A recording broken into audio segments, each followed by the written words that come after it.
penetrated the shield and landed on Endor. This is where the fun begins. A long time ago, in a galaxy far, far away. This is Rebel Force Radio. Your source for the Force. Star Wars news and commentary. With Jason Swank and Jimmy Mack. I've seen Star Wars 500 times. Star Wars #1! This station is now the ultimate power in the universe. I suggest we use it. Now it's time for Rebel Force Radio. We would be honored if you would join us. You know, I was watching the Olympics the other night, and I see this little sort of mini trailer for The Mandalorian. And throughout it, it's telling you to go and watch the full trailer. It's pretty much the one that was just released earlier this week, but it was sort of abridged and sort of like the Minions spot during the Super Bowl. It was there to remind you that there's a full trailer to go watch. And I was like, why did they do this just like a week before for the Super Bowl? Because the way it was cut and the way that it was paced and everything, it really made you want to go and see more of it. The only downside, I think, is that there really wasn't a whole lot more, because they did a pretty good job of including most of what we're going to be talking about here tonight on this very special live edition of Rebel Force Radio. We're going to be breaking down shot by shot, scene by scene, this new trailer, the second official trailer that's been released for The Mandalorian and Grogu. I thought it might be called Trailer 2 or, something like that. But if you go to the official Star Wars YouTube channel, they're literally named the same thing, official Mandalorian trailer. But we're talking about the new one, the new one that just came out yesterday as we record this show live. By the way, we are live, so if you're listening to this on delayed podcast, that's why you've got to be a subscriber to Rebel Force Radio on YouTube, because you get those notifications and you'll know exactly when we're going live. We did let all of our Patreon friends know, and then there was a post that went up on a couple of the social platforms right before we went on the air. So anyway, there's so much to get through. So glad that you're here with us. Glad we see some of the regulars here in the chat. That's fantastic. Thank you all for hanging out with us tonight. And by us, I mean me. My name is Jason. And with me, as always, my good friend and yours from Chicago, Jimmy Mack. Hey, Jason. Hey, Star Wars fans. New Star Wars trailer. Stop the presses. We're going live. It doesn't quite have the excitement of the old days. And I miss that. And why is that?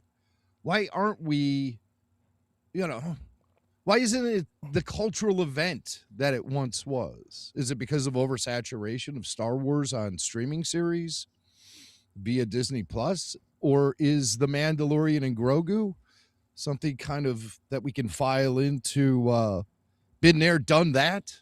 Into the, file it into that category? I don't know what it is, but it's just, people aren't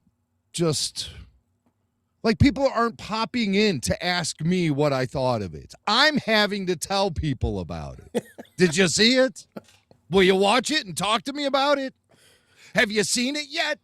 Well, you told me you'd watch it. So you got to bait people into a conversation, as opposed to them saying, I just saw this thing. I got to go talk to the Star Wars guy in the studio down on the right. Exactamundo. And I miss it when it really legitimately stopped the presses, not just for Rebel Force Radio, but for everyone.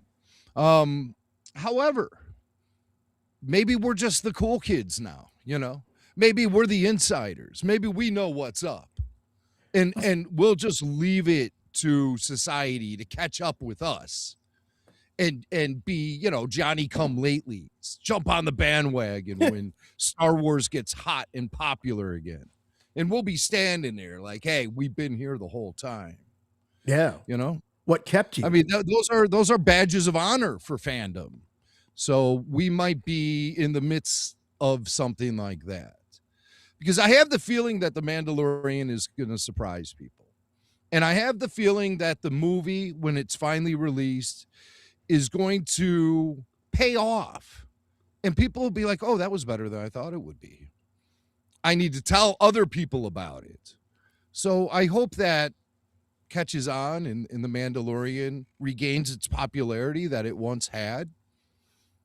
You know, in the early Baby Yoda days. We know that this team is capable of doing that. I mean, this is the team that brought Star Wars back, I think, from a pretty dark place with the introduction of Grogu, Baby Yoda at the time, and those first couple of seasons of The Mandalorian. And season 3 was okay. It meandered a lot, and I think it lost track of who The Mandalorian is. By the way, we'll talk about it as we do the trailer breakdown, but I feel like with this trailer, they're really trying to remind everybody that Pedro Pascal is in this movie.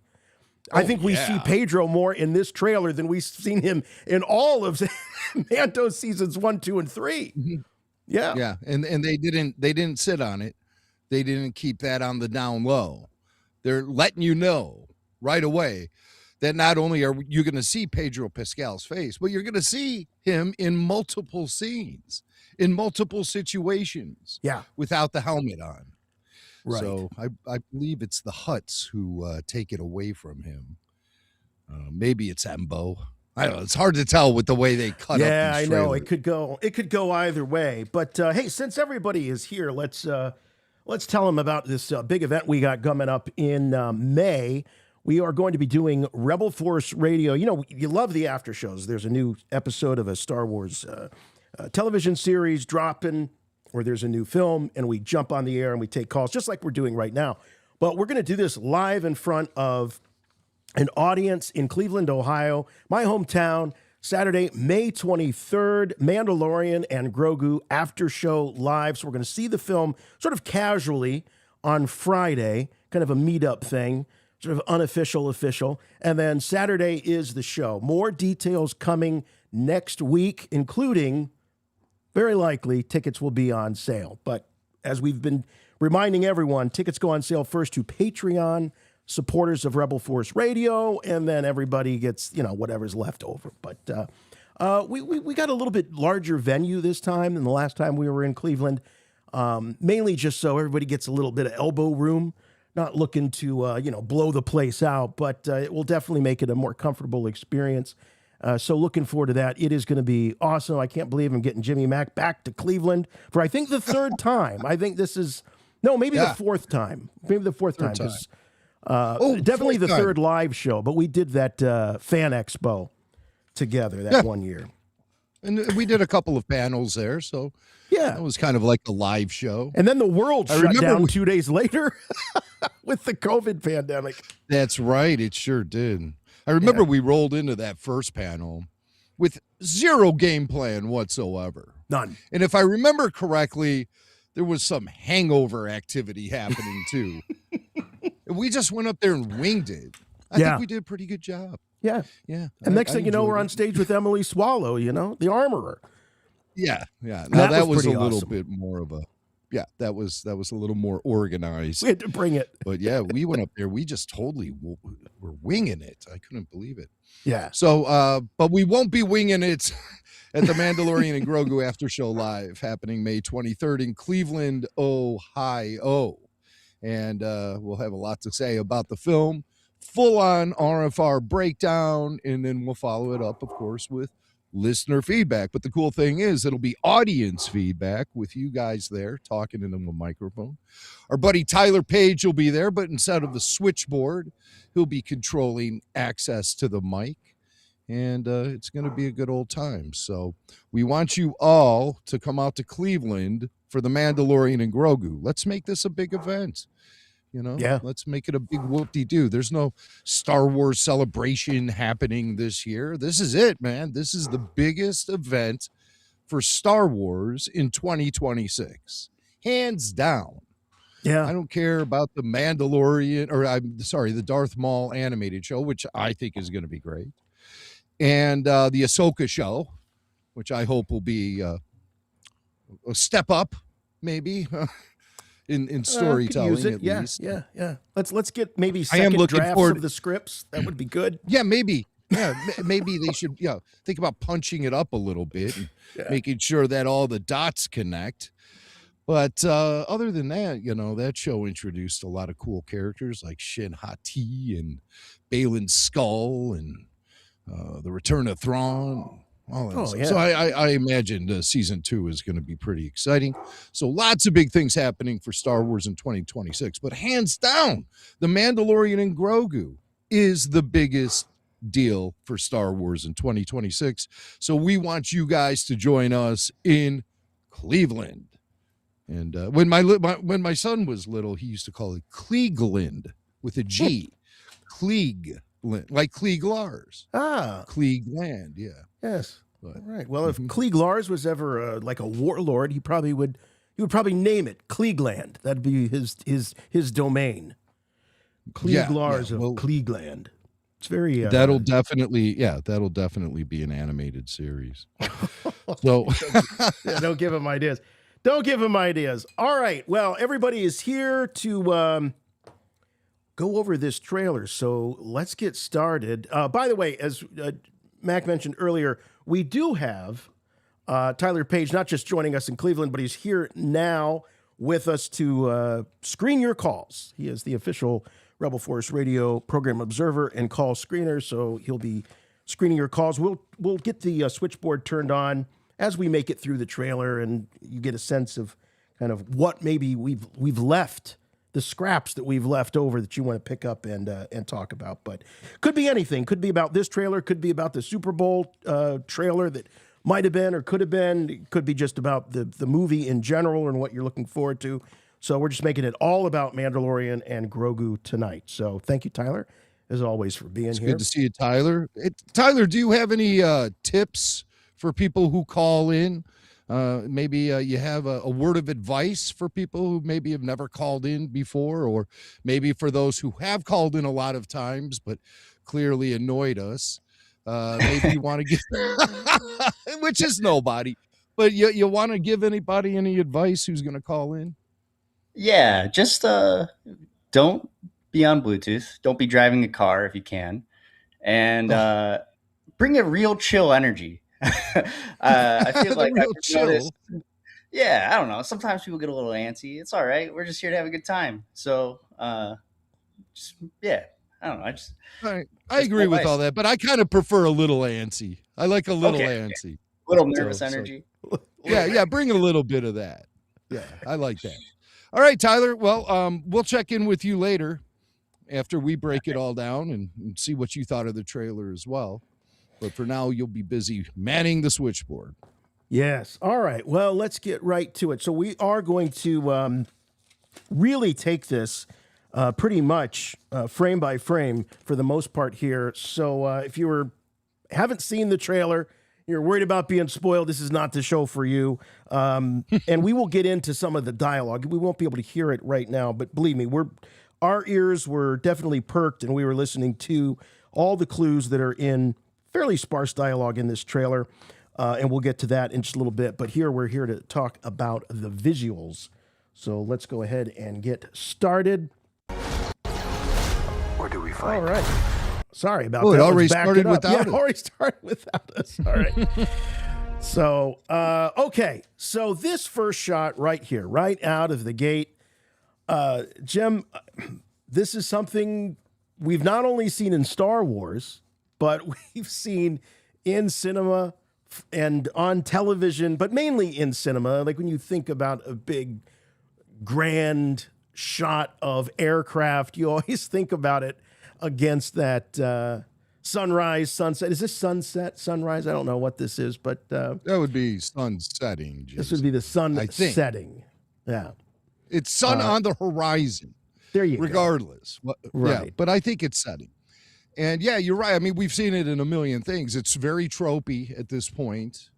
I put together a little photo gallery of just references I was able to think of off the top of my head.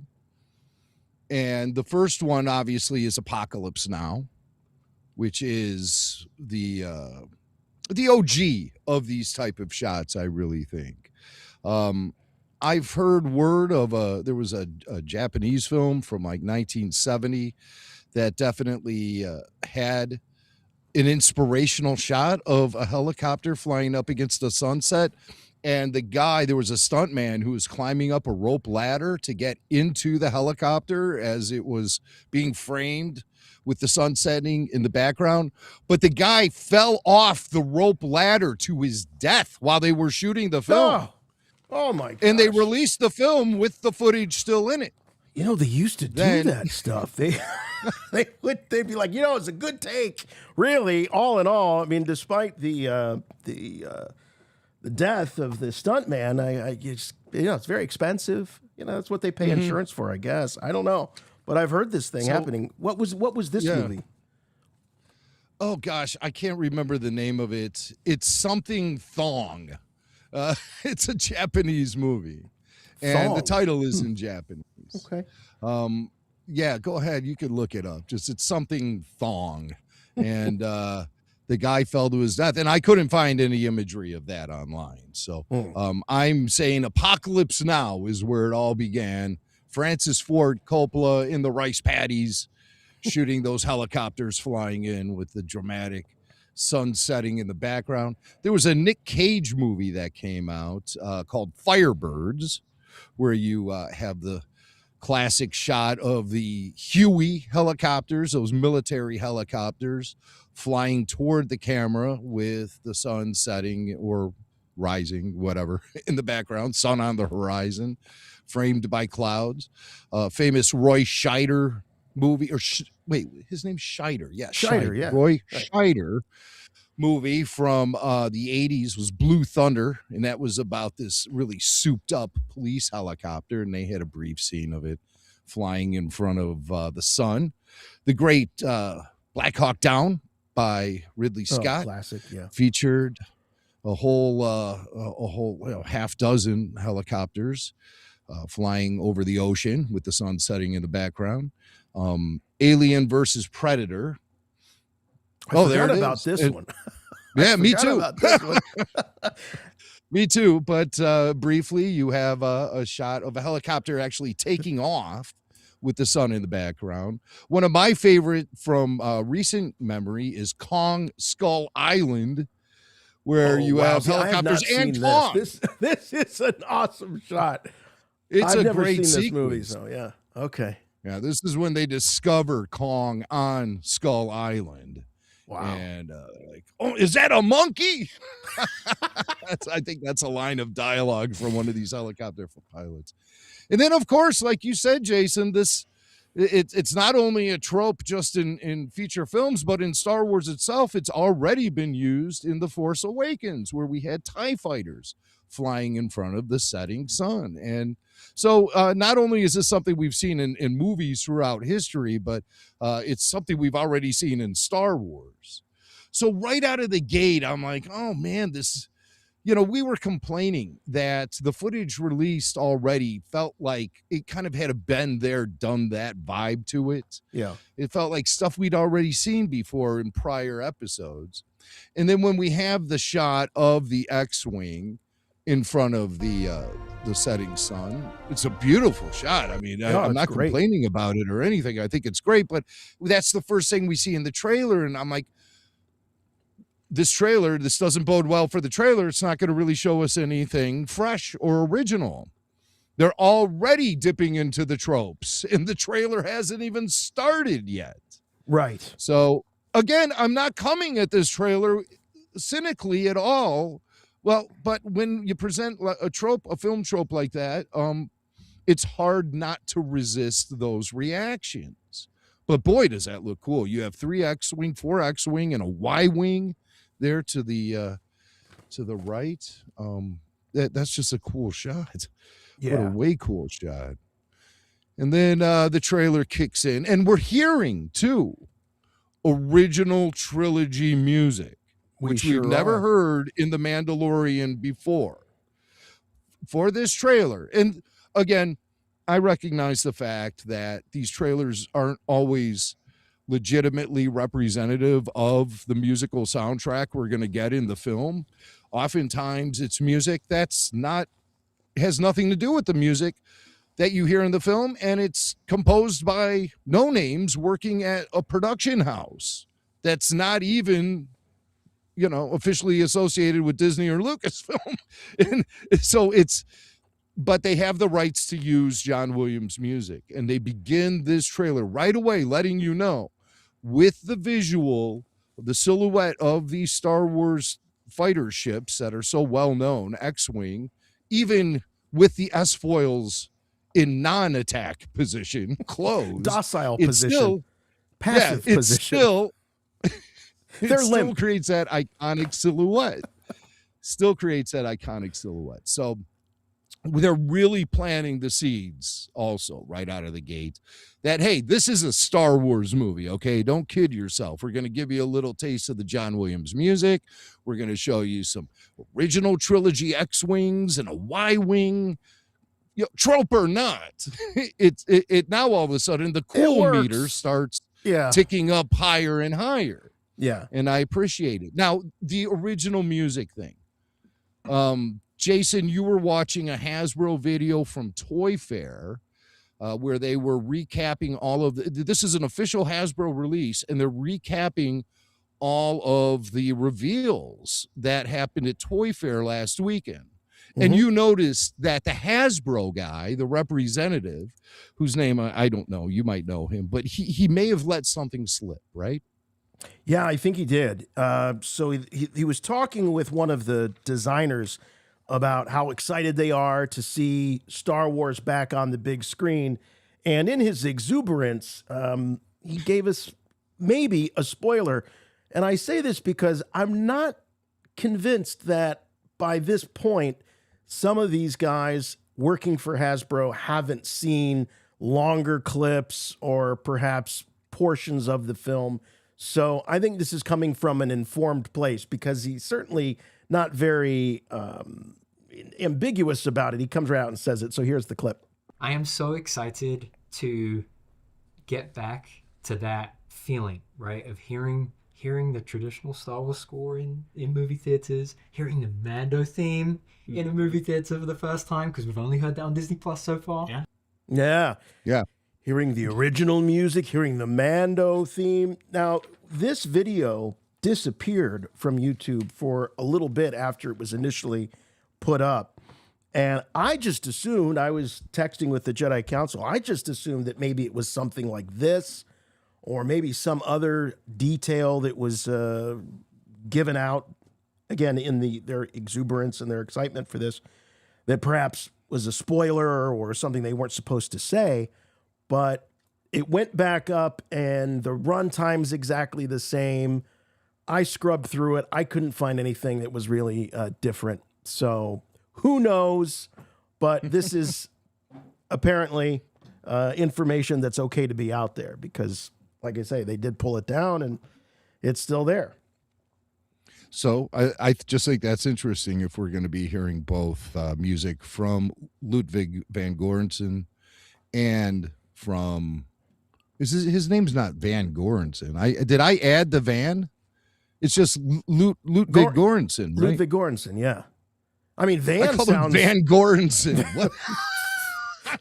Van Göransson. Max got Van Halen on the mind. Yeah. Maybe, or Beethoven. Hey, look at it that way, Ludwig.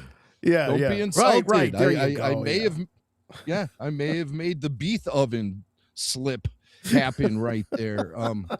But Ludwig van Göransson, are we going to be hearing a soundtrack combining both his music and that of John Williams? I welcome that with open arms.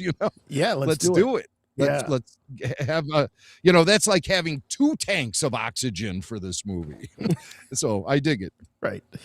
Okay, so now we see some landing gear here. I don't know. This is probably one of the vehicles we just saw. Could be one of the X-Wings. Could be the Y-wing. Who knows?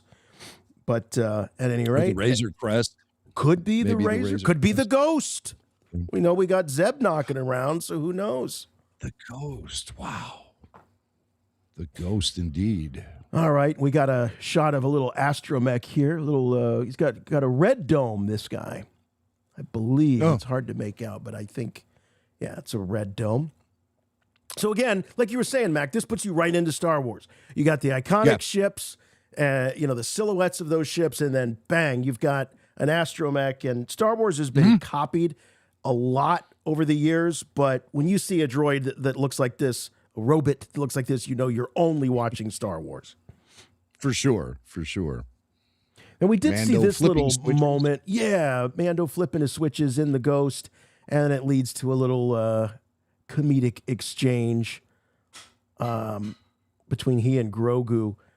And Jim, this is also something that we see in Star Wars, like especially with Han Solo, where the ship shuts down, and he's got to like bang on it, So we're used to seeing the ship break down, but in this case, it's not because it's a hunk of junk. It's because you got a baby wreaking havoc on the buttons here. Right, again, now we're getting into the been there, done that environment here. With we've definitely seen this kind of silly humor with him pressing buttons and wreaking havoc, as you say, in the cockpit. I do like the safety gotta first. buckle him up. Gotta buckle him up. But really, I mean, I think he's not tall enough to be in a seat by himself. I think he needs a car seat. If we really want to make this completely kosher, maybe he's big enough to be in the forward-facing ones, but I don't know. He's so little, he might need to be facing the rear. Yeah, he definitely needs an iPad to make those long trips a little more bearable. Right. And this ship here is this is the Razor Crest.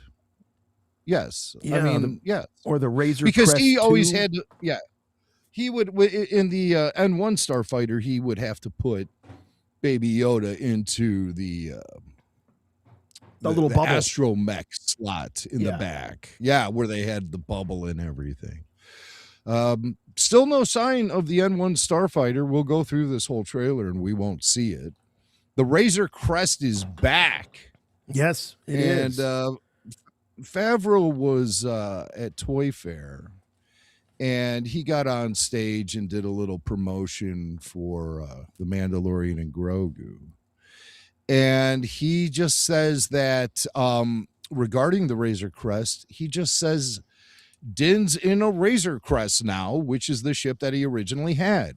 It's the same model of ship. Grogu has leveled up a bit, so he talks a little bit about Grogu. But it's just, that's the classification of Starship, the Razor Crest, and it's not necessarily the calling card for this specific ship, I guess. Yeah, you don't that's always sort of have like, to name your ships. Right. I mean, you don't name, like you're saying, you don't name your ship after the make and model. Like you come up with a name for your ship, or like you say, a call sign or something. You don't call your, get back to the Ford Taurus. Like it just doesn't quite work, Mm-hmm. Or even with cooler cars, like when Mark Hamill was in Corvette Summer, 1979. He said, get back to the Corvette. Get back to the vet. He didn't say get back to the whatever name he had devised for the car. Right. It was just the vet. Good enough. Well, so usually this with is a car the like Razor that, Crest. you would call it a her. She's a great ride. She's a beauty. Well, he had Annie Potts, so the car doesn't necessarily take the place of a young Annie Potts in that film. Yeah, Annie Potts, who I was circa crushing on 1980. big time back in 1979, 1980. No doubt about it. No doubt about that. Oh, by the way, that was before she stole the hearts of all the Ghostbuster nerds out there. I was crushing on Annie Potts from Corvette Summer, my friend. And she went, you're not her type, Jim. She went for Egon. She doesn't like the wry, sarcastic Bill Murray type. She likes the Egon Spengler, Well, you didn't know me back in 1982, so that's all I'm going to say. All right. All right, we're learning some things. Okay, so we are on a Delphi base here, I believe, in these shots. Yeah. Definitely. With the Quonset huts. Remember those Quonset huts? Yes. Yeah. The first place I ever bought liquor was in a liquor store that was a converted Quonset hut. And that's what you call those things. And you still see them around the suburbs. That particular liquor store was torn down They built a strip mall there and put the liquor store in a proper shop. We also had a Quonset hut growing up in our neighborhood. Yeah. Yeah. They sold paraphernalia there. Oh, paraphernalia. So I guess you were a regular. Yeah, right. The old Hoover conservative here. All right. Okay, so we see the crest in air. So these markings, these are new. This isn't exactly the same. And this is all about so that Hasbro Pulse can put it out again and get that repainted Razor crest. Someone said it's the 3.0 model. What would have been the 2.0 model? Someone in the chat. Tell you. So, yeah. Well, I couldn't tell you unless he named his N1 Starfighter the Razor crest. Yeah, I don't think so. We wouldn't know.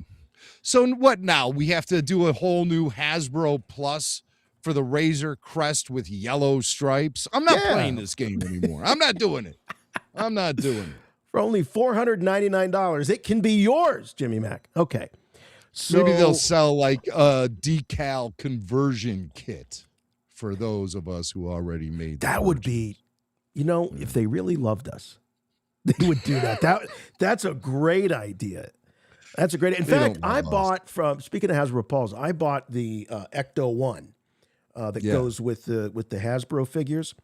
And it's pretty awesome because they made it such that you can set it up to look like the Ecto 1 in Ghostbusters 1 or the modded out version in Ghostbusters 2. So they gave you options. But if you wanted both, you had to buy two. So I guess it was still kind of a trick. All right. We're on I see what's going on here. I see what's going on. You're another one of those Ghostbuster nerds moving in on my Annie Potts. I'm not going to stand for it. That's exactly right. Okay, so where are we here? This is that planet that looks an awful lot like Coruscant, but isn't Coruscant, in the underworld. I don't think we actually have a name for this planet yet. No, it could be a Nar Shaddaa or a Nalhutta. Yes. Just based on the fact that those are two planets that have been largely connected to the Star Wars underworld. So did anybody translate what this particular marquee says as they're approaching it in the darkness? It looks like a movie theater. Like this is a Star Wars movie theater. Right. And or I was thinking like newsstand, or maybe like they're selling like street food here. Is this like street meat there on street meat? That was your nickname when you went to Ohio State, wasn't it? They used to call you that, street meat. Street meat. Look, there's street meat. I don't know. I thought I saw like a movie poster up on the wall. See, to the left. Okay, right, so right. That's over why there. That's why I'm going with the theater. But and it's like a. I hope it's not one of those, those kinds of movie theaters. He's got a baby with him. Oh, like you go there, Pee Wee Herman's in there and stuff. Poor Pee Wee. It was his last role. Yeah. or it's that droid that he voiced. He's in there. It's Rex, it's an Easter egg. DJ Rex. DJ Rex. Yeah. All right. Oh, he's throwing some coinage down. Oh, I want to get one of those. Yeah, that's a Republic credit for sure. Or New Republic credit. New Republic credit. Yeah. And so, it looks like he's putting it down at the box office. This is his admission to the movie. So, look maybe it's a ticket. Or no, he's asking for information from this character. This is the character. Yeah. And so this guy, it's been making headlines that this character is voiced by none other than Martin Scorsese. Or do you say Scorsese? I say Scorsese. I do the Sazy. Yeah, me too. I'm a Sazy fan, but there are Sessies out there. I'm a Sazy. But some people are Sessies. Yeah, and I think Sessies are sissies. So that's why I Sazy. So Martin Scorsese is this is from I believe this is Variety reporting that Scorsese is voicing this character. The character is a Ardenian, an Ardenian shopkeeper who Mando approaches to seek information. So this is the same species as Rio Durant, the character that Jon Favreau voiced in the Solo film. Boy, Favreau and Filoni just don't let you forget about their characters, do they? They just keep showing up. Disney Star Wars, they keep hitting that hammer when it comes to their own characters. And you also see those weird characters that Matt Scanlon developed. Not Matt Scanlon. That's not the guy's name. Is it the guy who is the creature guy? Yeah, it is Scanlon. I can't remember his first name. Scanlon. Yeah. Matt Scanlon's a guy I went to high school with. Always. But the Scanlon guy, like, yeah, they really lean on his characters, especially that one that has like the sloping face, and he was in all of the sequel films. Oh yeah, yeah. Slow and Low. He was that X-Wing pilot, and I can't remember the name of that species either. I'm sure they're yelling it in the chat, but sometimes alien species names, you really get down in the weeds. Oh, it's Neil Scanlon, by the way. Neil Scanlon, yes. Neil before Scanlon. I'll never forget it now. I have so much trouble keeping those alien names straight. And that's what's turned me off from Star Wars novels lately, is because they dump 100 new characters into these books, and then they will only refer to the characters by their species. So this would, they would refer to this guy, and instead of saying his name, they would say the Ardenian says this to, and it's to the hammerhead or whatever. And it just gets confusing after a while. So, yeah. But that's Scorsese.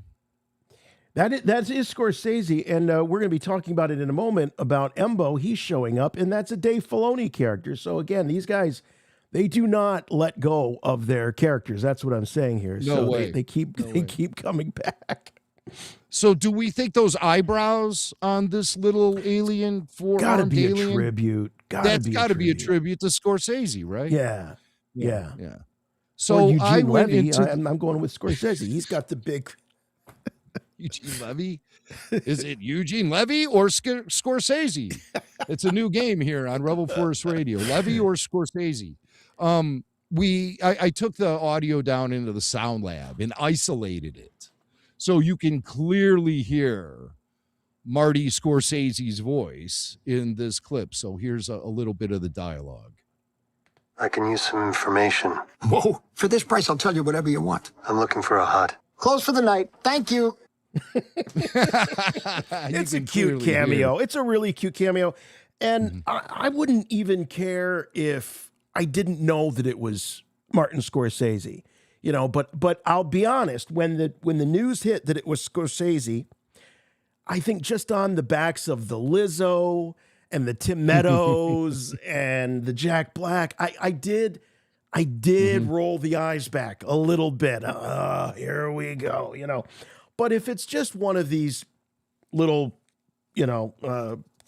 truly a cameo, I'm totally fine with it. And he doesn't have one of those voices where it's going to just completely rip me out of it. And I'm going to go, oh my God, was that Martin Scorsese?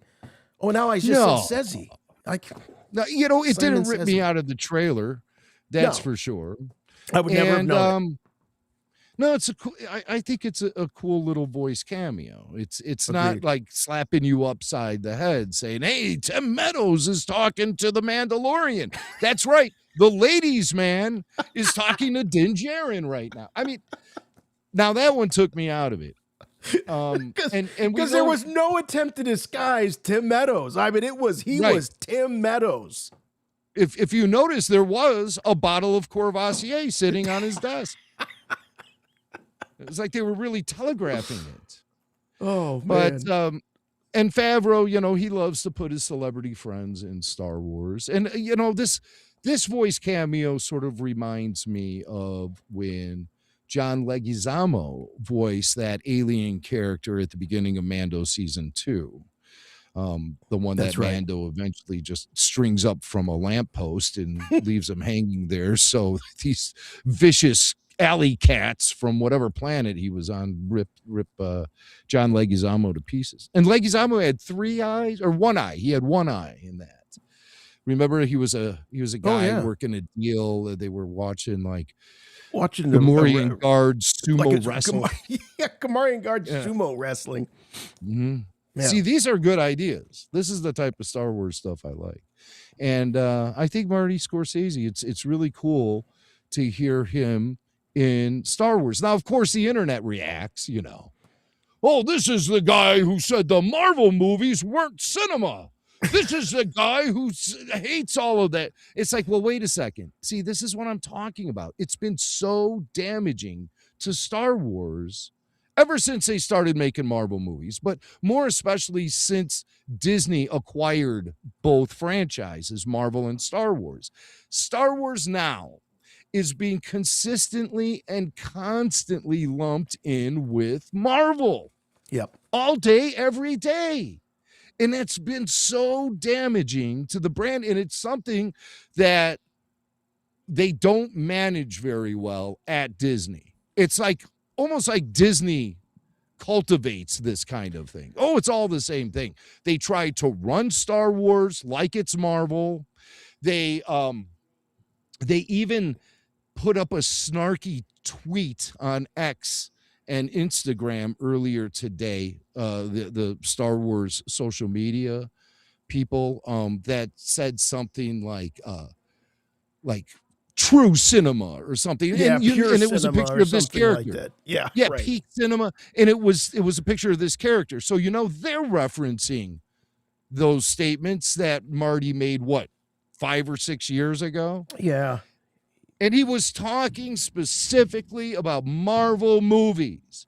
And newsflash, and I hope you're listening, Lucasfilm / Disney, Star Wars is not Marvel, and it never has been.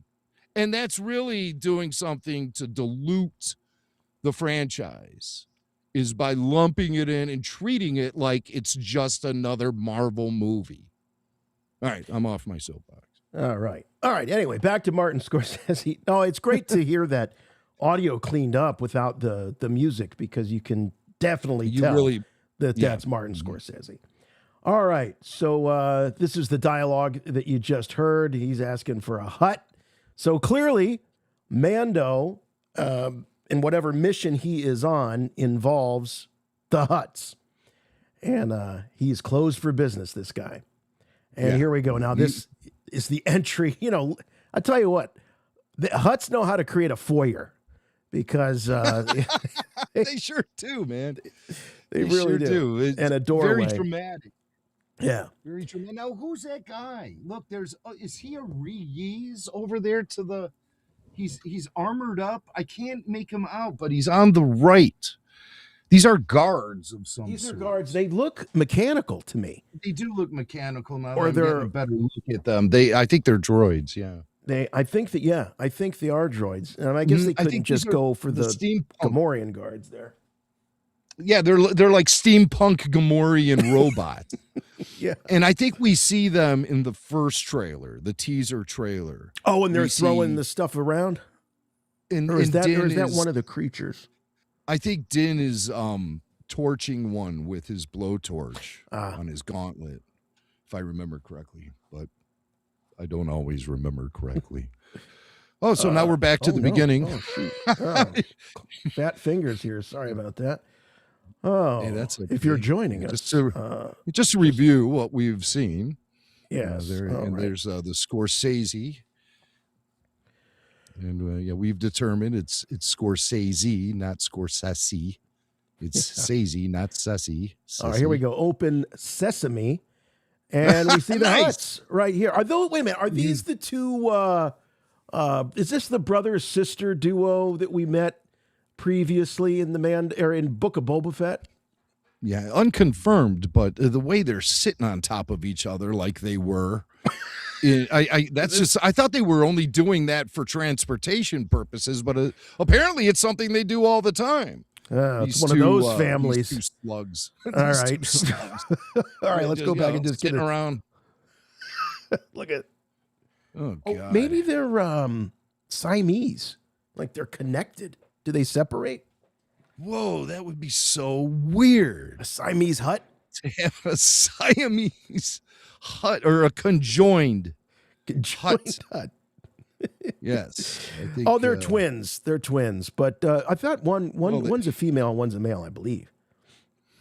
Yes. Yeah, at least that was the case in Book of Boba Fett. And I'm going to go and just say it. And I'm going to be. I love. Who was it that said Peter Beiser on the chat? I got to echo what Peter's saying, and I'll just read it. I hate to sound like the old man that I am, but I miss the puppet huts. Peter, so do I. They've just never been able to capture the essence of the hut like they did with all that latex and slime and all of that. I couldn't agree more. I mean, I'm glad to have huts, and I know that it's not practical to have practical huts, but I miss them. I miss them too. Well, I think that those puppet huts, I don't know how well they would translate to 2026 filmmaking. And the only reason I say that is remember the great Yoda experiment of 1999 and the Phantom Menace, where they brought Yoda back as a puppet and he looked like a green catcher's mitt with eyes. Yes. So, however, they did bring back Puppet Yoda for The Last Jedi, and it looked pretty damn good. So I think you're right. I think there's a way that they could reintroduce hut puppetry to current Star Wars, but I don't think they have any desire to do anything like that. Yeah, I think they're more than comfortable keeping the hut CGI and keeping it that way. It'd be hard to make two of them sit on each other too if they were puppets. Let's face it. Right. All right. Let's see.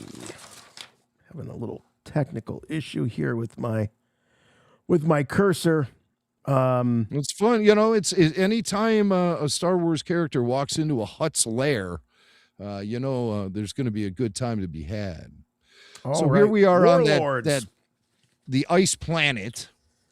By the way, some of the early merchandise revealed at Toy Fair last weekend in New York referred to this planet as only the ice planet. So something tells me there is going to be a Hoth reveal here that they're saving as kind of a, Easter egg surprise for the hardcore fans. Because why refer to it as only ice planet in the merchandise? It's because they don't want to spoil the surprise of Hoth, a return to Hoth. Imagine how frustrating it is probably to work for one of those toy companies and you just want to put Hoth on the package and they're like, no, that's a big reveal that it's Hoth. And they're like, oh my God, you guys, what's the problem? Spoiler alert. Well, I'll tell you, if this is indeed Hoth, I think it would be the Empire must have established some sort of base there after they chased the rebels off, just to make sure that no shady rebel activity happens in that system again. So they set up a base there, and these particular warlords are that's their headquarters. Yeah. And we see the one warlord here, which this dude. I didn't really. Yes, we've seen him before. I think we've seen him before as part of the Shadow Council in Mandalorian season 3. But I'm not 100% sure on that. So maybe the chat knows, or somebody can call in later when we open up the phone lines. But that's something I thought was going to be obvious, but apparently not. So, all right. I'm pretty sure he was represented in that Shadow Council meeting that Moff Gideon was holding. And it featured guys like Pelion and Hux's grandfather. Right. Oh, that right. The Elder Hux the Elder. All right, here. Yes. This is speculation, but I believe that this is Colonel Ward played by Sigourney Weaver, handing Mando what looked to be sabacc cards that have perhaps bad guys, as he says in the audio, on them. So it's like, I don't know, trading cards with all the bad guys on there that they're trying to bring to justice. Which is something I think the U.S. Army did during Desert Storm. Don't you have any, like... I had the trading cards. Yeah, that's right. For Desert Storm, but these are like playing cards. Yeah, not like the Topps cards, but like a deck of cards they would give to soldiers so they could recognize, like, Saddam Hussein and his officers. They would just have this deck of cards with them, I guess. I could be remembering that incorrectly because the Gulf War was a long time ago in a galaxy far, far away. But that's where I thought maybe this was being inspired from. Yeah, possibly, or it's just a like maybe these are secret, that this isn't something that they want to post, in big neon lights that we're looking for these guys. Maybe this is a little bit more covert. Like otherwise, you would just see a deck of sabacc cards, but when you take them out or you look at them, they've got pictures of guys that are wanted by the New Republic. Right. It's like a way to keep classified information just like right out in the open and nobody knows it. Right. So this is what Eric from Phoenix says. He said it was the second Iraq invasion. They had a deck of cards with all the Iraqi leaders on the cards. Yeah, I guess that's what I'm referencing to in my head somehow. Okay. But yeah, he's saying it's for the second one. So I guess that's the one where they did, that was the shock and awe campaign where they went and they found Saddam Hussein in a hole somewhere. Yes. Okay. And then Jay Dreadwind says, Homeland Security after 9/11 during Operation Iraqi Freedom had a bunch of perceived enemies of America on regular playing cards. That's what Jimmy is remembering. Well, there you go. So now I have a couple of people saying that. Yeah. And thanks for that. Well, so maybe that's where this is inspired from. And I do believe that is Sigourney Weaver handing those cards over to, we assume, is Din. Yeah. All right. And now this is the first. This is cute. What is he? He's like little JFK Jr. there with the salute. He is. And he's wearing that Mandalorian piece of armor on his chest. He sure is. So he's signet or whatever they called it. Yeah, that's their clan's mark or sign. Mm-hmm. The Mudhorn. Yeah. So it gives him a kind of a different look. He also has a holster. Baby Yoda. Noticing that, right. He's got a holster. Or is it just like a little sack? Might just be like well, maybe it is. Yeah, maybe it is just like, for him to carry his it's a satchel belongings. Yeah. Where he can keep his frogs and cookies or whatever. But it's a cool little look. And it's on point. This piece of Beskar he's wearing on his chest is going to save his life. Of course. There'll be blaster bolts flying off of that thing, ricocheting off of it, and then you'll know. Because they're not going to have him wear it if it doesn't protect him at some point. So we'll definitely see that happen, and it'll save his life. Yeah, that's Emily is confirming. Yeah, the sack is to carry his blue cookies. I believe that's true. Right. Yeah, so we've confirmed that here. Blue cookies in the sack. Coming to a Target near you. A sack of blue cookies. $50. All right. So he gives a little salute there, which is, of course, it's adorable. Now we see, some snow troopers and Mando coming in and about to open the proverbial can.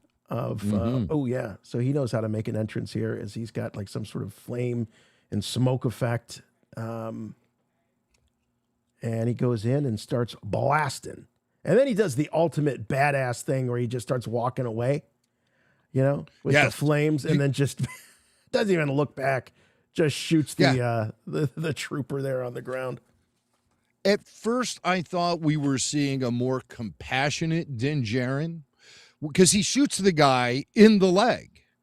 And I was like, oh, wow, it's non-lethal force, but it definitely stops his opponent dead in his tracks. And then, he turns around and shoots him right in the chest.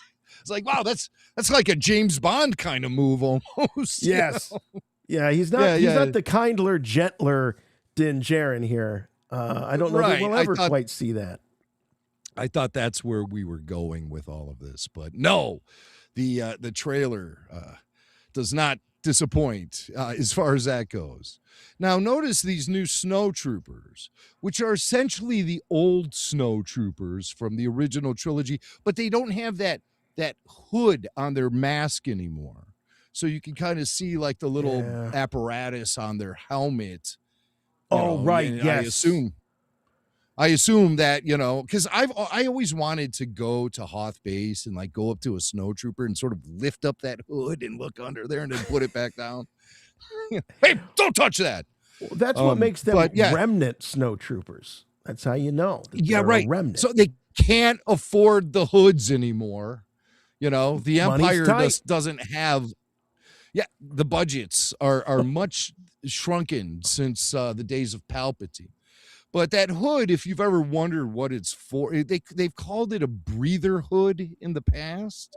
And its function is to filter the air that they're breathing to prevent ice from forming on the helmet's filtration system. And it provides a little bit of thermal protection. So I guess by the time you get to the Remnant era, they have that all figured out. They don't even need those hoods anymore. Or, like we said, maybe they can't afford them anymore. I don't know. Budget cuts. All right. Yeah. Bam. There we go. Back to a Delphi base. Yeah. Now what is that landing there? That is one of those Mandalorian. Doesn't it look like one of those Mandalorian or one of those E-Wings? That's what I think it is. Isn't that what Cassian Or not had? E-Wing. Not E-Wing. I'm sorry, U-Wing. The U-Wing. U-Wing. That's what it looks like we to saw. me. Yeah, that's what I think it is too. And then back in the bar where Sigourney Weaver's hanging out. Seems like they hang in this bar an awful lot. They should be out working, cleaning up the galaxy of the Imperial Remnant, but no, they're sitting in a bar all the time. I think we've got the audio. You got to from relax this, right? a little bit. I think we've got the audio from this. Well, we got to hear some Sigourney Sigourney dialogue. Yeah. This isn't about revenge. It's about preventing another war. So not about revenge. Revenge against who? Here's what the trailer is doing better than the entire sequel trilogy. Is they're actually explaining how the First Order is becoming a threat and why they're fearing the First Order to begin with. It's because they know that there's leftover remains of the Imperial era out there, and they're building technology. They're ramping up for something. And sure, it takes them several years to get there because it doesn't really happen until the sequel trilogy. But when it happens in the sequel trilogy, it just happens with no setup whatsoever or very minimal. Here, at least, we're getting a little bit of setup. Yeah. Why are you out hunting the Imperial Remnant this way? Well, because we're afraid they're going to gear up and start another war. We can't allow that to happen. But she also says that this is not about revenge. And that makes me think about how we've seen some of the former Imperials sort of go through that re-education so they can be reintroduced into society. We saw a little bit of that in that Pershing arc of Mando.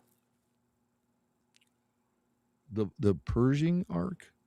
Remember? Oh yeah. He had the he had the former Imperial that was becoming friends with him. She was a spy.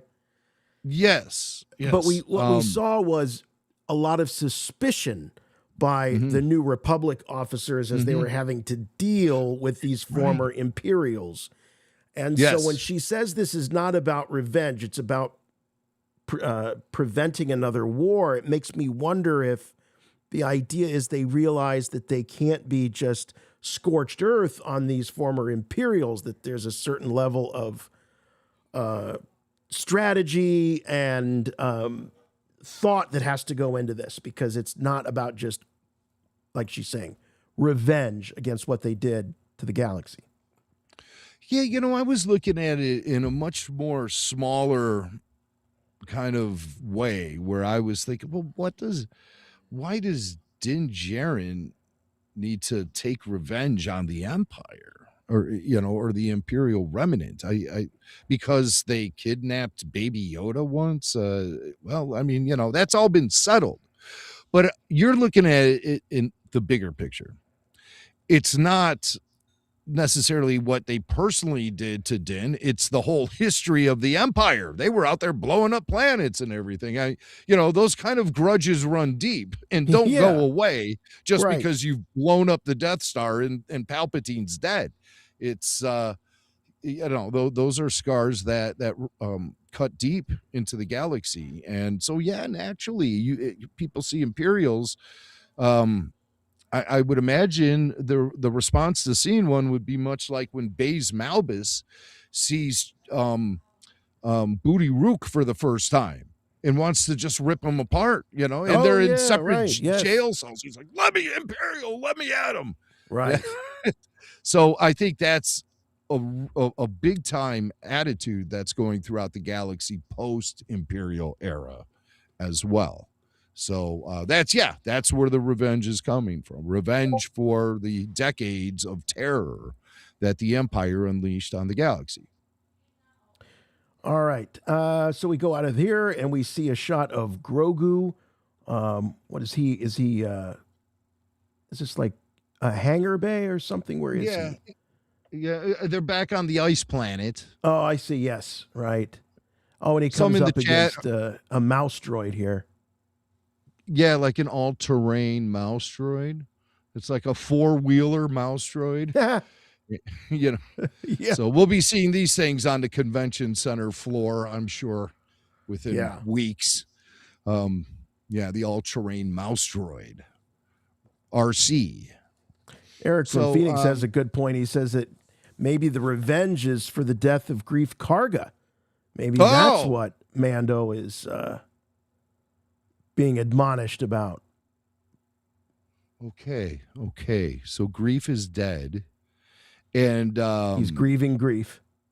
He's grieving Greef, but Carl Weathers. Now, Carl Weathers was alive all the way through the end of Mando season 3. Yes, he was. So, the story hasn't had time to address his passing yet, right? And which maybe I think that they is will. it. Maybe. Wow, what if Greef Karga was like executed by some Imperial remnant warlord?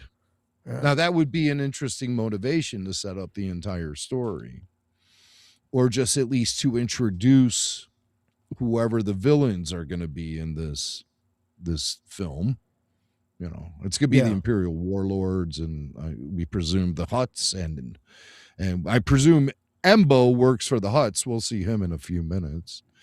But here's just some fun schlocky shtick here with Baby Yoda dismantling the all-terrain mouse droid. Some in the chat are saying this ice planet could be Ilum, the planet that has all the lightsaber crystals and eventually gets terraformed into the Starkiller base.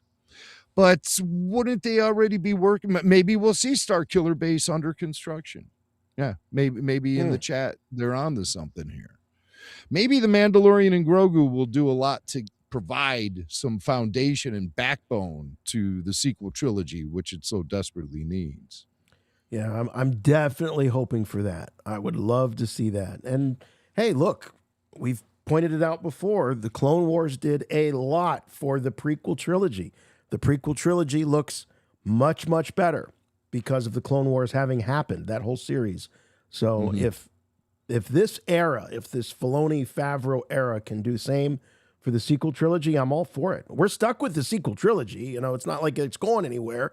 But if they can find a way to make it fit and sit better within the whole narrative of the saga, I'm all for it. All right, what do we got here? Okay, those look like droids, and I saw. They're kind of derivative of those commando droids we saw in the Clone Wars. Right. They're just a little bit bulkier. Yeah, we also saw them in Ahsoka, the series, live action versions. Oh, did we? I don't recall that. The commando droids. I feel like we did. There were like those assassin droids. Oh, maybe that's what I'm thinking of. But they're more humanoid than like a battle droid. Yeah, I don't recall seeing commando. But I mean, you might be right. I just don't remember. But these are those droids. I've seen some merch for them coming out of Toy Fair. Not necessarily from the main vintage collection or Black Series, but it was more like a kiddie line. Right, yeah. There's like a larger size kiddie line that's a little more affordable. I might start collecting those. Just give up. I don't care about quality or anything. As soon as you do, Hasbro Pulse will come out with it. It'll be like, all right, you kitty collectors, we got something for you. $699. You can. All right. It's a TIE fighter you can actually fly in yourself. What, for $99? Well, $99.99. What are we looking at here? Oh, they're launching out. What are they launching ships out of this thing? Yeah, there's cool little pods, 3 like launching tubes for these starfighters, and they just come blasting out of there, kind of like the old Battlestar Galactica, how they would go down that little chute when they would fly out of the hangar. Similar to that, I guess. But we're looking at it from the exterior, and that's cool. That's something we've never seen in Star Wars before. This is not the Adelphi base, is it? No, this is some this other. Looks more like a Yavin or something like that. It's very there's like tropical. pterodactyls flying around and stuff. Pterodactyls. Yeah. Did you say pterodactyls? I said tile, like they're pterodactyls. I don't know why I said pterodactyl. All right, now we're back to Din and Grogu in the crest. We're gonna jump to light speed here in the crest. Jump to light speed, which I love. And I was so disappointed with George Lucas because throughout the entire prequel trilogy, we never once see the cockpit perspective of a ship making the jump to light speed. And I'll never forgive George for blowing that off in the prequels. Who cares? Well, I care, George. I mean, don't you just love that shot? It's so It's just such iconic imagery, and it just reeks of Star Wars. There's a lot of franchises have tried to replicate the thrill of a ship making the jump to light speed, but they just never come close to Star Wars. They never come close. All right, here goes the crest through light speed. All right, here we go. Embo, looking and he's not alone as ever.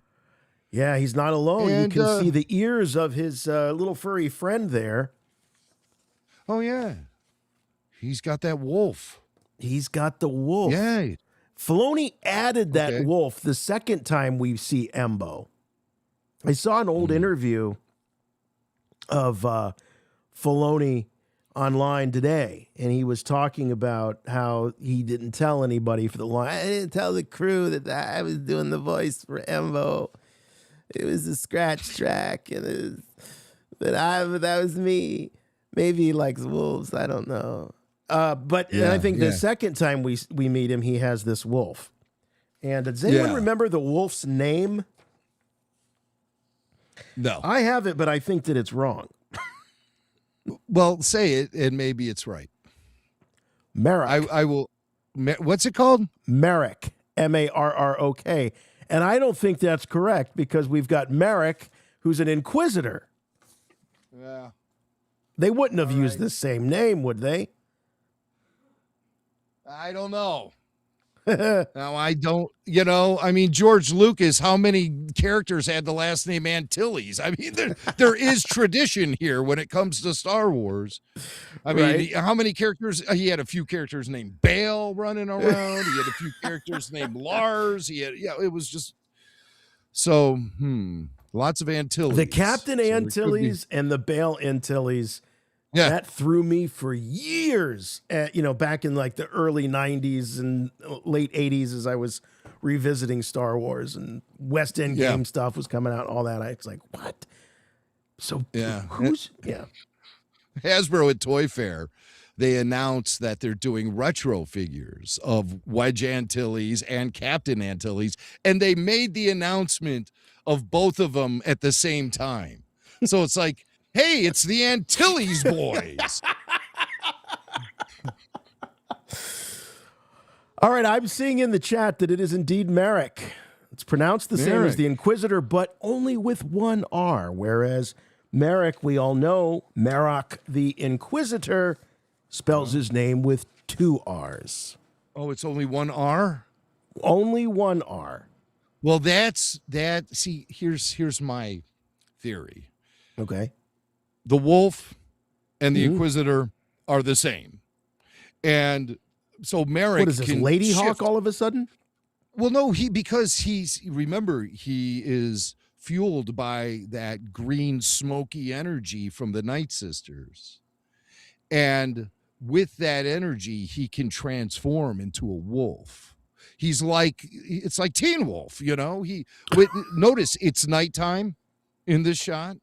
When the moon gets full, Merrick the Inquisitor becomes Merrick the Wolf. You never saw Lady Hawk then with Rutger Hauer and Michelle Pfeiffer in the 80s? He turns into a wolf. He's a well, they were cursed. Sounds like they're ripping off. It sounds like they're ripping off the Mandalorian and Grogu because that's exactly what's going to happen all the way back in 1980, 84. All right, so we see Merrick, Merrick. Well, Merrick the dog. Not to be confused with Merrick. I like your theory, though. I like that idea that it could be one and the same. Why not? Why not? Make believe. It's all fantasy. Right. And here in this shot, we're seeing Embo's elbows, which are pretty cool. Yeah, he's got nice elbows. Yeah. Oh, and here we see the helmet coming off of Din. And as we were saying earlier, this could be when he's in front of the huts. This could be a moment with Embo. Who knows? It's hard to say. The voiceover is the hut. Right. Yes. And what's this behind? This could be. This is one of those. This to me looks like one of those commando droids we were just talking about. Could be. Back here. Could be. It does look metallic and droid-like. Yeah. And so that character is removing the helmet. They almost make you believe it's Embo doing it the way the trailer gets cut, because then we see first we see Embo's elbows, and then we see Din getting his helmet removed, and then you get the cool shot of Embo. You actually see him, and of course, let's not diminish the visual of Pedro Pascal full frontal here. Well, as full frontal as you're going to get when you're a Mandalorian, I mean, this is the equivalent of full frontal for a Mandalorian, like, and an orthodox Mandalorian like Din Djarin. He cannot remove that helmet, so this is just like letting it all hang out. Yeah, and but he's been there and done that now. This is the third time, and the first time we're seeing Pedro Pascal in the Mandalorian armor since the season finale of season 2 back in 2020. So, You know, that's a significant amount of time has passed since we've last seen Pedro Pascal wearing Mandalorian armor. 5.5 years. We didn't see him at all in season 3? Nope, not once. Not once did that helmet come once. off. Yeah. Huh. So he's what I like about this trailer is the way that it's explaining the narrative and potential plot points, where this film is going to be very much about whatever this mission is that Din Djarin is on. If it's just sort of this blanket mission to hunt down Hutts and Imperial warlords and bring them in, or if there's one in particular he's hunting down. That's what I hope is happening here. It's like a Bond film. He gets his mission at the beginning of the film, and you understand who the villain is, and you understand who the villain's goon is, and you understand who the love interest is for James. I would really enjoy to see some kind of romance going on here for poor Din Djarin. You know, he got a little teased by that widow in the 5th episode of The Mandalorian, season 1, when they went to that spatchka farm or whatever it was, where the shrimp farm, and he helped them, defend their village against those Klatooinian raiders. That it didn't. We sort of saw him get teased with a little bit of a romantic. Oh yeah, they were definitely. Yeah, she wanted him to stay there. You know, she kind of got a little ticked off, if I recall. About him leaving, and that was when I thought he was going to have one of these conquests on every system. I thought he was going to be like Knight Rider, like Michael Knight, where every week it was going to be another adventure, and he'd love them and leave them and take off and leave a trail of these broken hearts. I thought that was going to be more of a recurring thing with him, but then there's the whole helmet, and that kind of that really does put a damper on your love life. I mean, it certainly puts some restrictions on things. Yeah, she went to remove it too, that widow. Yeah. What if he goes back to that shrimp farm in the film and he's like, I'm finally back. I'm going to rekindle that romance. I mean, I'm really going to see it through this time. And he goes back and he goes to her residence there at the shrimp farm, and Bill Burr's in there. Hey, I already beat you to it, pal. So, damn. Well, that's what happens when you let 6 years go by. Right. Bill Burr swoops in. All right, Bill Burr. So we better get through this. We're only halfway through, and we're going to be here all night. All right, here's the beauty shot of Embo, live action Embo. Very exciting. Very exciting. Yeah, it's very exciting. Very exciting stuff. Yeah. Looks good. Kind of obscured by shadow here and dark lighting. I hope this film. Oh well, then the lightning strikes and you do get a glimpse of him, and that's pretty effective. Yeah, and definitely looks like a solid transition from animation to live action for this particular character. So I think Filoni knows what he's doing by bringing Embo into live action, because he looks really badass. Yeah, he does. He looks great.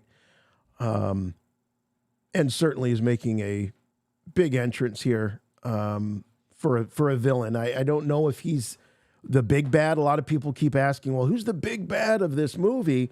We don't know, but they're definitely positioning Embo in the way they're cutting this trailer as someone to be feared for sure. And little Grogu here. He saw that lightning strike. He saw that ugly bounty hunter. Little ears are down. This is how my dog looks at me sometimes, when he knows he grabbed the wrong pillow. Yeah. Well, I don't think that Embo would be the main antagonist in this movie. I really don't think so. He's just a bounty hunter. He's definitely answering to somebody. He's on somebody's payroll. He's working on someone's behalf. And I think that would be the Hutts. It's possible he could be working on behalf of the Imperial Remnant, and maybe even more specifically, Moff Gideon. I'm looking at this film for the return of Moff Gideon. I'm not thinking to myself that with all those clones of Moff Gideon that we should assume that was Flopping actually around him. Well, Yeah. but you know, I don't assume that we saw the death of Moff Gideon. I really think that they have an out. And I feel like Giancarlo has some unfinished business when it comes to Star Wars. I still don't think we've seen the full potential of that character, nor what Giancarlo Esposito can bring to the role. I think they're still just scratching the surface with Moff I agree, Gideon. I but want more. I agree, but here's the problem that they're going to have is if this movie just brings him back, then there's going to be more people complaining and saying, oh, just more retread. We already had this villain. We already dispatched this villain. But I'm with you. I think that Giancarlo has a lot more to offer this franchise. Somehow Moff Gideon returned. You know, stuff like that. We're going to have to be hearing all that. I'm not up for all that anxiety right now. Right. Good shot of the two Hutts here, the twins. At least that's our assumption. He's holding a thermal detonator. No, I think he's holding Din Djarin's helmet. No, it is his helmet. Yeah. Wow, it looks so small in the Hutt's hands. Well, the Hutts are big. If even, yeah, Big I guess hands. so. I reckon. Yeah. And there's Pedro. Yeah, looking fierce. And very ticked off because the Hutt says that first you and then he will suffer, referring to Grogu. And he doesn't like that. Don't threaten Baby Yoda. Not on Mando's watch. Well, I think that it's going to be a main theme for this film. The whole protect the child kind of thing. Yeah, here we go, calling him the child again. But it comes up in dialogue in the film. I have a clip of Pedro Pascal sort of expressing some of his concerns and fears. And let's hear the clip, and then I want to analyze it a little bit. The kid will live centuries beyond me. I won't always be around to protect him. So that's a real setup right there. And almost, is something that's foreshadowing maybe the Mandalorian's mortality. And, this movie could end with him being like mortally wounded or something. Well, here's the other thing that it does is it tells us that he knows more about Grogu's species. Oh, yeah. This is a species that's very much a mystery. So maybe through Mando, we'll learn a little bit more about the Grogu, a Yoda species. I don't want to know too much, but at least he's learning what we already know, which is that they're very long-lived. And that would be, we all know, we hope that our children will outlive us, but by centuries, that's that's many, many, many lifetimes. So I think he's starting to realize, wow, what impact can I have on this child who is going to have, centuries to live after I'm long gone. And it kind of sets up the importance of him as well, that Grogu will potentially fill the role of Yoda for future Jedi. And maybe instead of seeing a Yoda origin story, we're seeing the Grogu origin story, which might parallel the actual story of Yoda, which still remains to be untold. So it's like telling a story about Yoda, but just with a different character. What I would like to learn about Grogu in this film is what makes that species so special, connected to the Force, and why are they so rare? That's one thing I want to learn.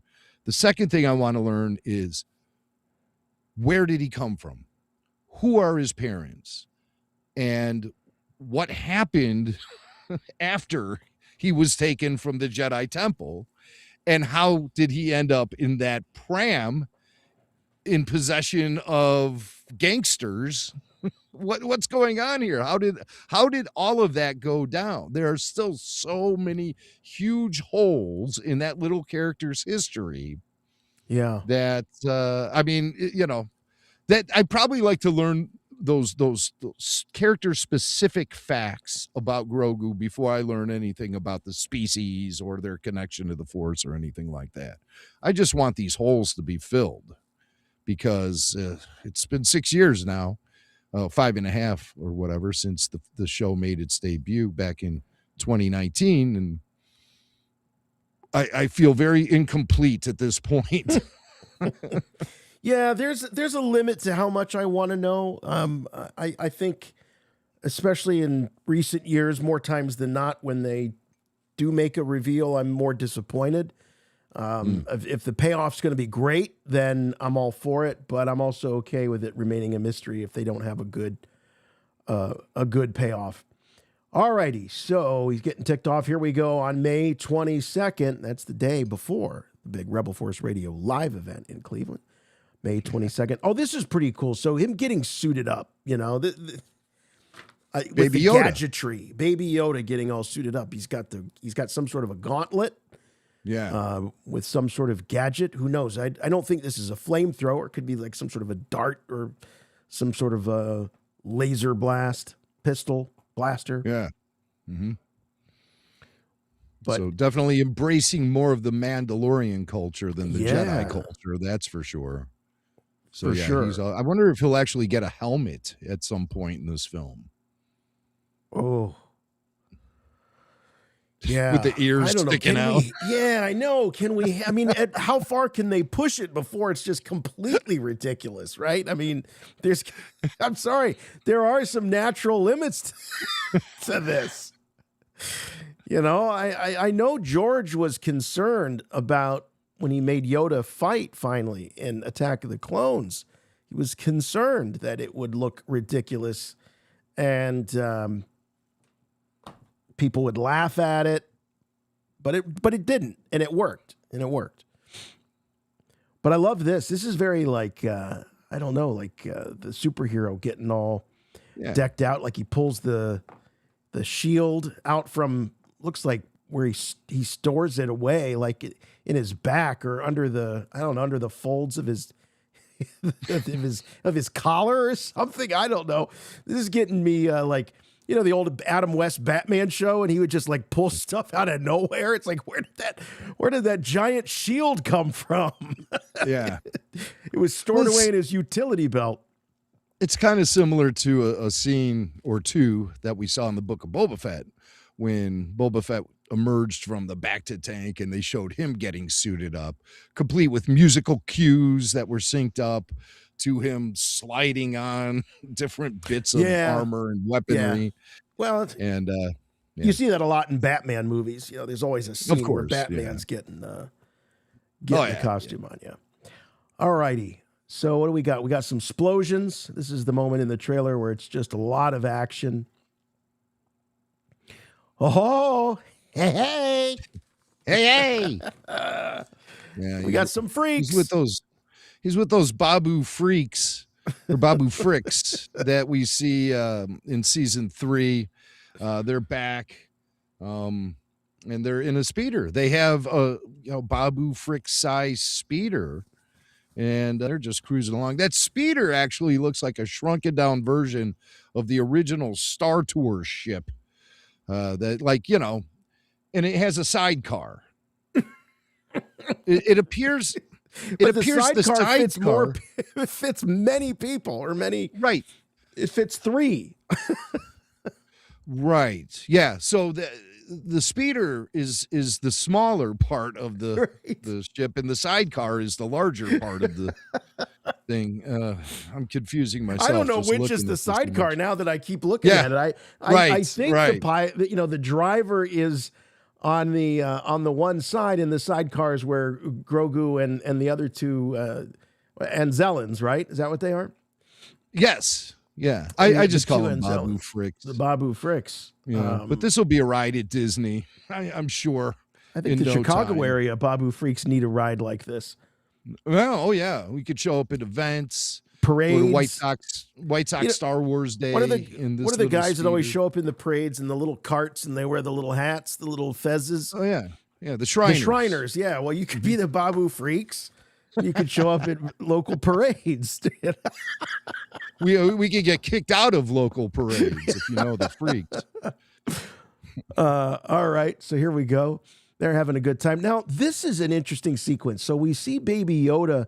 This almost feels unrelated to a lot of what we've seen already. He's got like a walking stick, which is really echoing Yoda, but he's decked out in his armor, and I think he might have the gauntlet on, but I don't know if he's on some sort of rescue mission, going to rescue Din, if this is some sort of trial, if this is some sort of training that he's doing. Not quite sure what it is, but it just feels a little out of context with what we've seen so far. Yeah, like he's going into his own cave of evil on Dagobah. Right. And he's gonna run into the force apparition of Babu Frick or something. But I love the walking stick. I mean, it's very Yoda. Very Yoda. Yeah, this is how it all begins. Right. Yeah. And here we see him meditating. This is a really cool. This great visual here in this forest planet. I had thrown out, Yavin. We saw the forest planet earlier. Yeah. Not sure what it reminds is. It reminds me of the planet that the Resistance were using as their home base in Rise of Skywalker. Yes. Algen Boss, I think they called it. And that's what it looks. I mean, at first I was like, yes, Dagobah. No. Yeah, no. It's because the ferns, Yeah, a little too sunny for ferns. Dagobah. It doesn't really work as Dagobah. No. But he goes for a swim. But the fact that he is up there meditating tells us that he's still got one little foot on both icebergs, the way of the Mandalorian and the way of the Jedi. So this is one heck of a hybrid warrior that's emerging here. Mm-hmm. Swimming. All right. Swim lessons with Dad. Yep. Gets scooped up. Like the rare times you actually see Jason Swank in the water, it looks very similar to this. Of course, somebody's scooping him out of there, Thank God. Swank doesn't float, I'll tell you that. All right. Okay, so here's the hut, Rada. And Jim, I'm thinking that this is just, when it was announced that Jeremy Allen White was doing the voice for this, and he was kind of a, up and comer, and there was a lot of excitement about it. I thought, oh, this is going to be a pretty significant character in this film. I think this is going to be a quick cameo. They're going to have a little fight. They're going to have a little battle here, and that's it. That's my guess on old Rada. I don't think he's going to be even a supporting character in this. Yeah, you think he's just going to brief? Yeah, just there to serve a purpose. Scene. Yeah. I don't know. I thought I heard somewhere that he was teaming up with Din Djarin and stuff. But if you just go back 2 frames, I want to point out that this Gladiator pit that they're in, it appears to be a Djarik hollow chess board. So it's like live hollow chess, I think, is what's going to be going on here. That's cool. But you can clearly see the squares. And because there was the alien, we've seen him in the previous trailer, the alien that we see on the hollow chessboard, the Savrip, I forget what it's called, like a Montellan Savrip, I think is what they call it, but it's the big thing, the big sort of like, it's got like a turtle back and a long neck and a sort of a turtle face and stuff. That's going to be in this sequence. So I was hoping this was going to be like live hollow chess with actual creatures and people playing instead of, shrunken down with holograms. Right. It's kind of like in Harry Potter when they're doing wizard chess and they're actually on the board. Right. So these guys are actually, they're actually on the board. And I couldn't make out the squares in the original trailer, so I thought I was just it's a good idea, but it's not happening. But here you clearly see that they are on the hollow chess board. It's just in a giant arena as opposed to being on a table in the Millennium Falcon cargo hold. So it's like, okay, Laser now we're going to door. release this Gladiator, comes through the door, and then they do battle. And this is the first time we're seeing like a good kind of front-on shot of Rada. So far, we just would see the back shot with him raising his arms. But, so this is what a hunky hut looks like. A buff, ripped hut. This is old They're Jabba's using weapons. spawn. So Din's going to be fully armed here because they're using weapons. You see he's got that grappling rope, the hook in the rope or whatever. He's shooting at the hut right there. This reminds me of Thor Ragnarok a little bit, which features Thor dueling with Hulk in a gladiator pit, and they have weapons as well. So I just don't think we'll have much Jeff Goldblum in this movie, but I bet he'll show up in that Taika Waititi film if that ever gets made. We'll see Jeff Goldblum crossing over into Star Wars. Oh, look at me. Yeah. I'm in Star Wars. I see it happening. I see it happening. You heard it here first. If the Taika Waititi film ever gets made, it will have Jeff Goldblum in it. That's my prediction. But Mandalorian and Grogu, they're playing real life hollow chess here. And there were some images coming out of Toy Fair, and the guys were passing it around in our chat threads and stuff. And they were all just like fan-made fantasies of a Rada action figure. And in one of them, I saw he was fighting the Montellan Savrip, and I was like, oh my God. And he's all ripped and everything. But those are all just fan mock-ups. They're not legit. So if you've seen any Rada merch. Right. And honestly, what was revealed at Toy Fair was really a big letdown. So I'm hoping that there's a slew of characters that they have in the queue ready to release around the time the film comes out.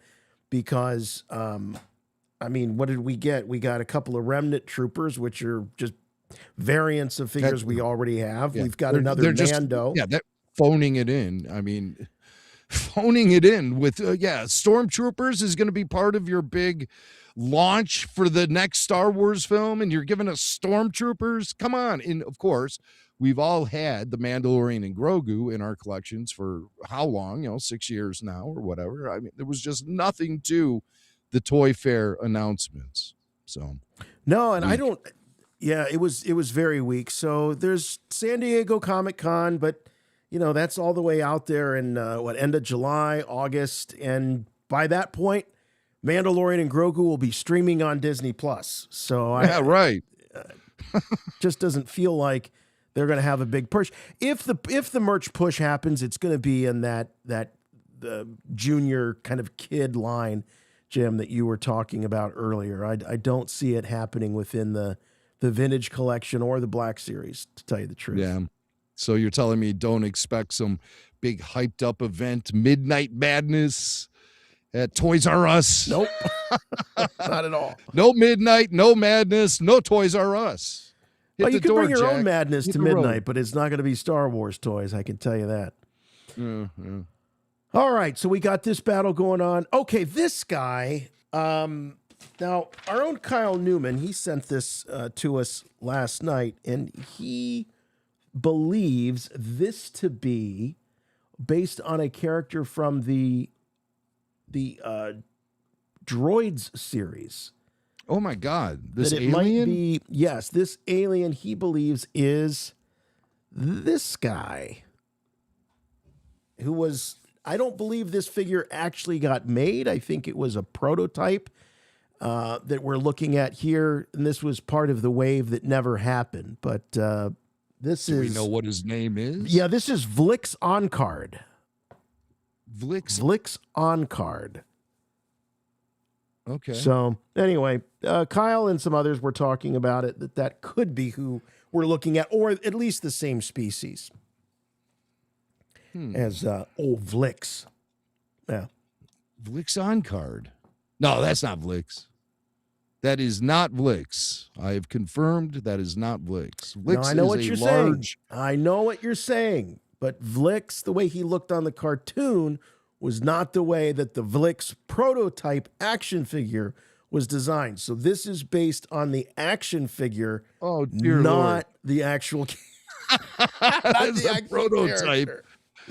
Yeah, I know, because Oh that threw my me. Because when I looked at Vlix, yeah, he's like kind of a egg-headed, balding, more humanoid-looking character than this. So I don't know. I'm certainly not a droids expert, but it does look similar to this action figure, that character. I am so excited. Oops, wrong one. I'm excited too.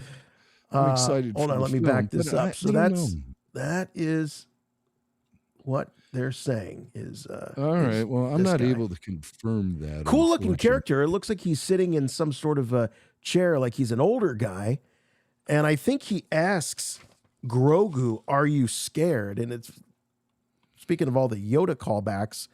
It's like you will be. You will be. Droids. Oh no. Okay, so I'm finding information here online that character is actually named Gaff, Gaff, Gaff.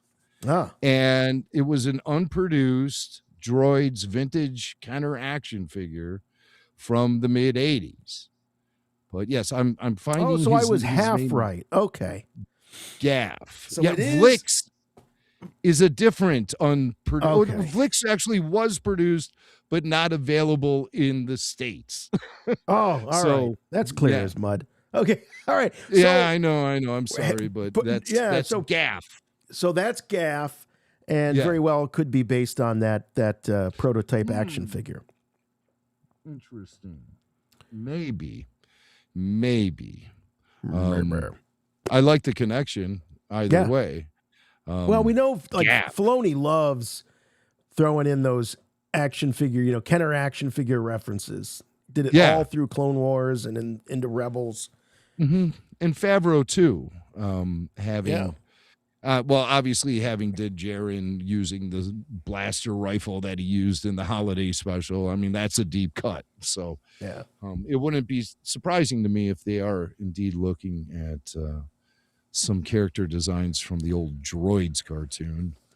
But just as long as there's Grogu if he's scared. So they're kind of positioning him here like maybe he's very, very wise, elderly, kind of testing Grogu maybe a little bit here. Yeah, who is this weird character sitting in a wooden chair? It looks like he built by himself in the darkness. And just kind of sitting in the forest. Appears that maybe there's a little bonfire going there, a little campfire. Looks like Yoda.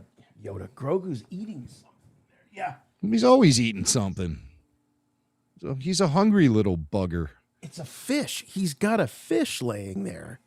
And on top of this fish, he does have a fish. He's got some, I don't know, corn or something on there.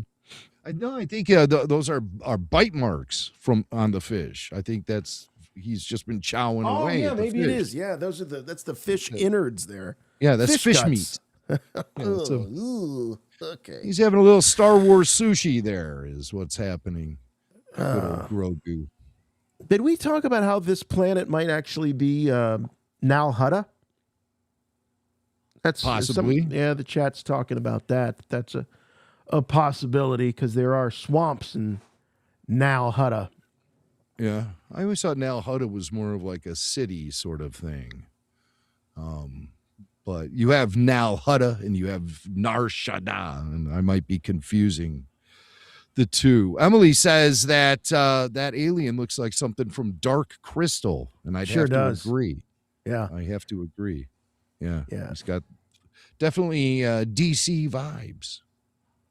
Yeah, let's see if we can get Dark that shot Crystal. of his. Oh yeah, yeah, very much.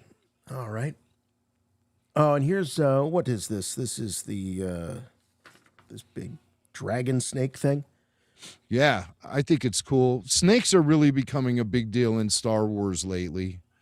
We've been seeing snakes.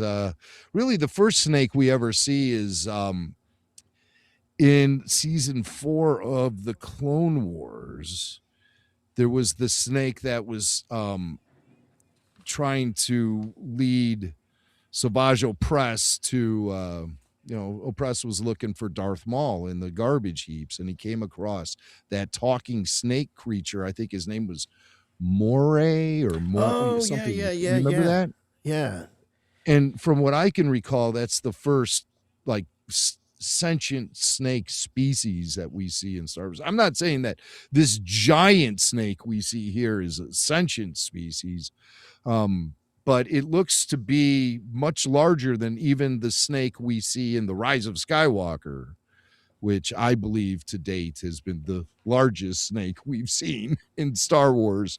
But now we have a new largest snake. So for all you fans out there, I know there are many of you who chart the appearance of snakes in Star Wars, going all the way back to Dagobah in The Empire Strikes Back. You have a friend in me. And obviously you can tell by the whiteness of this snake. It doesn't see sunlight very often. Well, it's an albino version of the actual snake. Albino. Yeah, it's an albino snake. I just had a thought. When you look at this shot right here, I mean, I could be wrong. What if these huts have their own version of the Rancor pit? And this is their version of the Rancor, and Din ends up here. And this is how they are planning to finish him off. Yeah, I like that idea. It seems like that this movie is really going to be one hell of a creature feature. Yes. It's going to be all sort of crazy creatures and monsters in this film. And this giant albino snake with incredibly huge fangs is it's a pretty formidable opponent for Din Djarin. I bet Din wins, though. It'd be funny if the snake swallowed Din, and then you would see the outline of Din going down into the thing. Oh, they've done that. They did that in Mando, or was it Book of Boba Fett? Mando went in some creature. Well, he went in the crate dragon and blasted his way out of there. Yeah. Yeah. So I guess, been there, done that. Right. All righty. Okay. Another shot of Grogu here wearing his armor. And now we've got Zeb going ape on some remnant stormtroopers here, which looks pretty cool. This hallway bothers me. It really feels like something out of colonial. I think it just looks like something you'd see in a hotel today, we're just out in a hotel ballroom. Yeah, it just it does not feel like a very Star Wars environment. It feels very earthbound. Yeah, and, I agree with that. I don't care for it at all. We saw a similar shot in the first trailer, and that's when I first started having these feelings. But this is he's climbing the walls, he's swinging around, he's got that big staff of his, and he's taking on Imperial stormtroopers. Someone in the chat here just said Zeb, I am rolling, said Zeb in the Hilton lobby. Yeah, I mean, really, this is very unconventional for Star Wars with all the wood paneling and stuff. It just doesn't. Yeah. It's giving me bad vibes. Yeah. Well, they love these shots of Grogu, man. They cut to him every third shot. Grogu. Well, he does have, top billing in the film. He sure does. Some remnant. Yeah, hey Tyler. Here. Yeah, Tyler. Let's go ahead and open up those phone lines and start lining up some calls. That's a good idea. We're getting toward the end of this trailer here. Yeah, I think I have to. Jason? Yeah, no, that's great. I have to do it. Oh, Jason has to do it. I think I have. Well, we can talk about stormtroopers. All right, lines are open. Lines are open. Give us a call. You've been patient. We appreciate it. 708-866-1737. That's 708-866-1737. We got the gift of gab here. We're not used to having calls on the show. Yeah, that's for it's amazing. We can burn through the plot of 2 episodes of Andor back to back and have time to take calls in the amount of time we're talking about this 2-minute trailer. That's the way it goes sometimes, folks. You know, I mean, here we're It's not trying your to show, figure it's our this show. out. We're trying to figure this out and just guessing and speculation and stuff. When we see the movie, it's all laid out right in front of us, and we have stuff to actually sink our teeth into. Here, we're trying to figure out what's going on. And so I think that requires a little bit more discussion and analysis. And stormtroopers. All right, so we got the stormtroopers riding in some sort of little vehicle or cart or something where they're. Oh, that's kind of cool. Mini rig. Yeah. Ooh, mini rigs. Yeah, but no, it's just a speeder. It looks like just being a flipped. normal size version of the same speeder the Babu Fricks were flying around in. I mean, it really no does. sidecar on this one, but yeah, I see it now that it's been flipped. Yeah, speeder. Yeah, nothing. Now nothing we're on a really desert special. planet. Yes, yeah, and we've seen this before. When it looked like Din was doing some sort of recon work, and he had his macro binoculars in the first trailer, and you could see behind there's an ocean in the background, and so I don't think it's a desert planet. It just looks like they're in kind of a sandy area, maybe more of a beach kind of thing. They're on the beach. Close There's to a the ocean. beachcomber here. The old beachcomber going on. Nudist beach where Mandalorians don't wear their helmets. Look at that one stormtrooper. It's just like, look at them flying around in the air. I like that. Looks like somebody just tossed some action figures up in the air. Yeah, for sure. Great There's shot of Zeb. Zeb is here. Boy, really showing a lot of personality in this one little freeze frame. We have a brief clip of Steve Bloom as Zeb, as heard in Mandalorian and Grogu. I like this kid. Yeah. So he and Grogu will get along pretty well. A lot of speculation about Zeb's role in this film. Obviously, we see him at a Delphi base in season 3 of The Mandalorian, so we know he's been kind of hanging around with those pilots and everything. I wonder why he's not hanging out with, I guess Hera, she's got her hands full with the kid and the New Republic. And so, I guess she's a mom. Ezra's in general another galaxy. By this point, I'm curious to know how this film lines up on the timeline with season 1 of Ahsoka. Like, is Ezra back at this point in time, or is he still missing? Is Ahsoka available, or is she in another galaxy? Will we get cameos from any of those? See, characters? I like to think that this is going to be disconnected from that Ahsoka baggage. I really do. Now, I know that there's a huge arc coming, a huge story coming with Ahsoka season 2 and Thrawn and Akbar going head to head. But, I mean, some of that, I think some of the seeds of that could be sown here. But as far as like getting into the weeds with Ezra and Ahsoka, I don't know. I mean, it could be. I just kind of hope that they don't. I really hope that they don't. I hope they don't either. Just let that all happen in the Ahsoka series.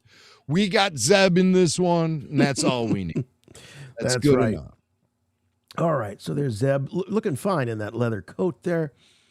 And can't tell who's behind Din in this shot. It's a little blurry. Is it one of those droids? Who is that crouched behind him? Yeah, it's just hard to tell. Maybe that's Zeb. Hard to tell. Shadows. Yeah. All right. More battles. This is Nalhada, right? This has got to be Nalhada. I have no idea. This is the same planet where we saw those ships blasting out of those launching tubes. The reason I say it is because it's that structure there to the right Just gives me like Jabba's palace vibes a little bit. Like maybe there's some hut architecture going on. Yeah. No, I like the way you're thinking here. But hard to tell. Again, it looks kind of similar to the Delphi base planet as well. It does. And that is a problem that modern Star Wars has had, which is two very confusing planet terrains that are similar going on at the same time. Yeah. What was that? Is that Embo walking away? Is that Embo or is that a droid? Right there in the center? Yeah. Well, no, kind of to the right, because I just say that's a because the droid. hat. Yeah, I'm pretty sure those that's a skinny droid. legs. Yeah. Yeah. Big explosion. And here's a little Easter egg that some sleuths found here. This Orabesh translates to a tribute to Carl Weathers. So this Orabesh reads Weathers Apollo. So nice. Obviously, Apollo Creed being the character that Carl played in the Rocky films, and Weathers being Carl's last name. But I also heard that there's another tribute to Carl. The Copper Protocol droid that worked in his office in season 3, it was played by Chris Bartlett. They've named that assistant droid of Grief Karga's. They've named that droid CW24. So CW nice. for Carl Weathers, 24 for being the year he passed. Oh, that's really nice. Yeah. R.I.P. Carl. What a giant. Oh, it's sad. That is going to be bittersweet that he didn't make it to this movie, man. It just stinks. Right. But again, as we were speculating, maybe some of that revenge has something to do with the character's passing, and it'll be fuel for some of the plot. Yeah, which would be a great tribute. I'm sure Carl Weathers would love that. Mm-hmm. All right. Oh, this guy coming through. This could be some of the back area for that life-size Dejarik table we were talking about. This could be some of those creatures sort of coming in from the locker room. Yeah, I think maybe you're right. The Mantelian Savrip. I believe that's who we're looking at right here, right now.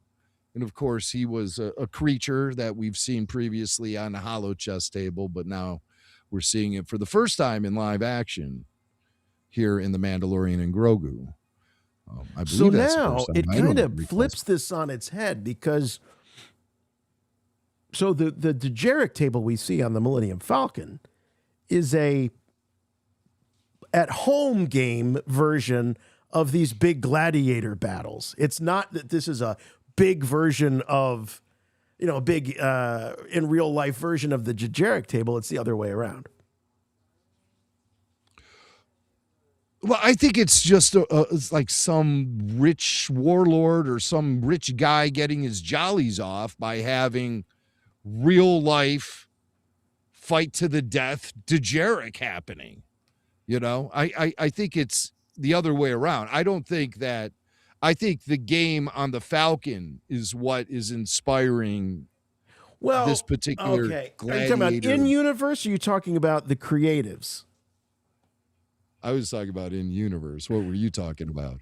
I was talking in-universe, too. I'm thinking that just like pod racing is a thing, I'm wondering if this is a thing. We're just now finding out that what was on the Falcon is like the video game version of something much bigger that goes on. Now, I see it as the other way around. Huh? I see this as being like an absurd fight to the death version,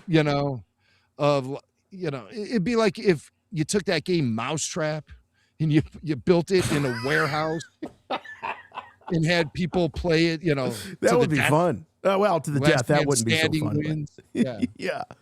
Well, it's not a bad idea. It's, kind of take Mousetrap, make it, give it a little Squid Game edge. Oh, geez. And have people participate in that to the death.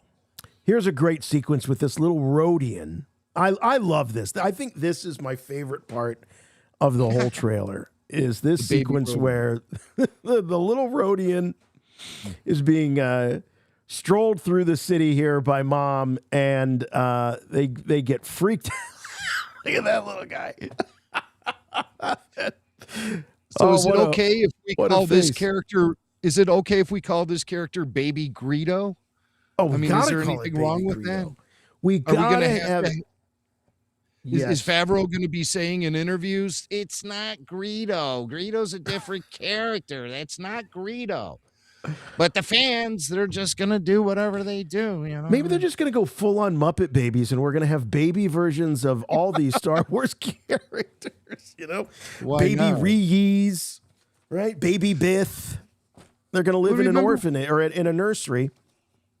Remember when Lucasfilm was kind of toying around with the idea of taking the young characters from the Ilum episodes of the Clone Wars season 5, and they wanted to make that into kind of a spin-off like Jedi Junior or something. That was something that was, you know, they were playing around with, maybe that being a soft pilot for a spin-off animated series. But all of that talk went up in smoke when George sold the company, and we never heard a peep about it afterwards. Yeah, that's on the shelf. All right, so we got these degenerate monsters that are, I think, have been let loose on the city, is what we're seeing. And although it could be some fancy editing, I don't think it is. I think this might be some sort of a distraction or something that Din causes by letting these creatures out on the loose. And we see Mama Greedo. She's picking up Baby Greedo, and Baby Yoda, Grogu, sees a new ride in his future. And it's a pram. And so it's a souped up pram too. It's like the NASCAR pram, you know. The Rhodian pram. The rich babies have that. And so he hops in that, and now like he's on even playing field with his dad. He can fly around just like Mando.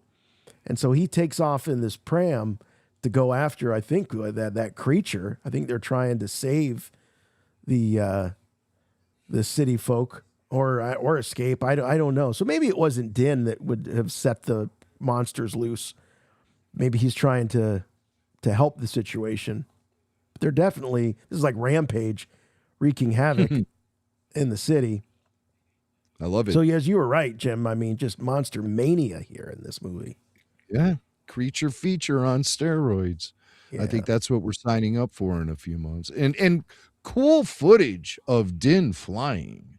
I have to say, I know we've seen Mandalorians fly before, but just for some reason, I feel like these shots of him flying at the end of the trailer are really souped up and awesome. Yeah. Yep, love it. Okay. And he finally catches up to Grogu. It took him a bit and passes him. And then we got the title treatment right here.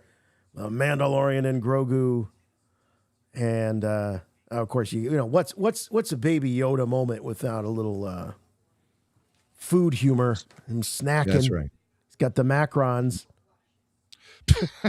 The blue ones, yeah. Yeah. So and then he's gonna puke.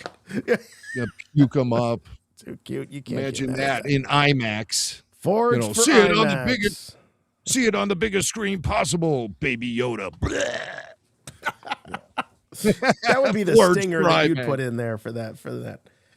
All right. yeah. So gorged for IMAX. Gorged. If you're talking about Baby Yoda. I did ask RFR VIP Sonny on the RFR Q&A this week what his guess is for how many frogs Baby Yoda is going to eat in the Mandalorian and Grogu film. He said a dozen. He said 12, solid dozen. Oh, so. a dozen. Okay. Well, that's how they come boxed in a dozen. So I can imagine frogs, that. not cookies, frogs.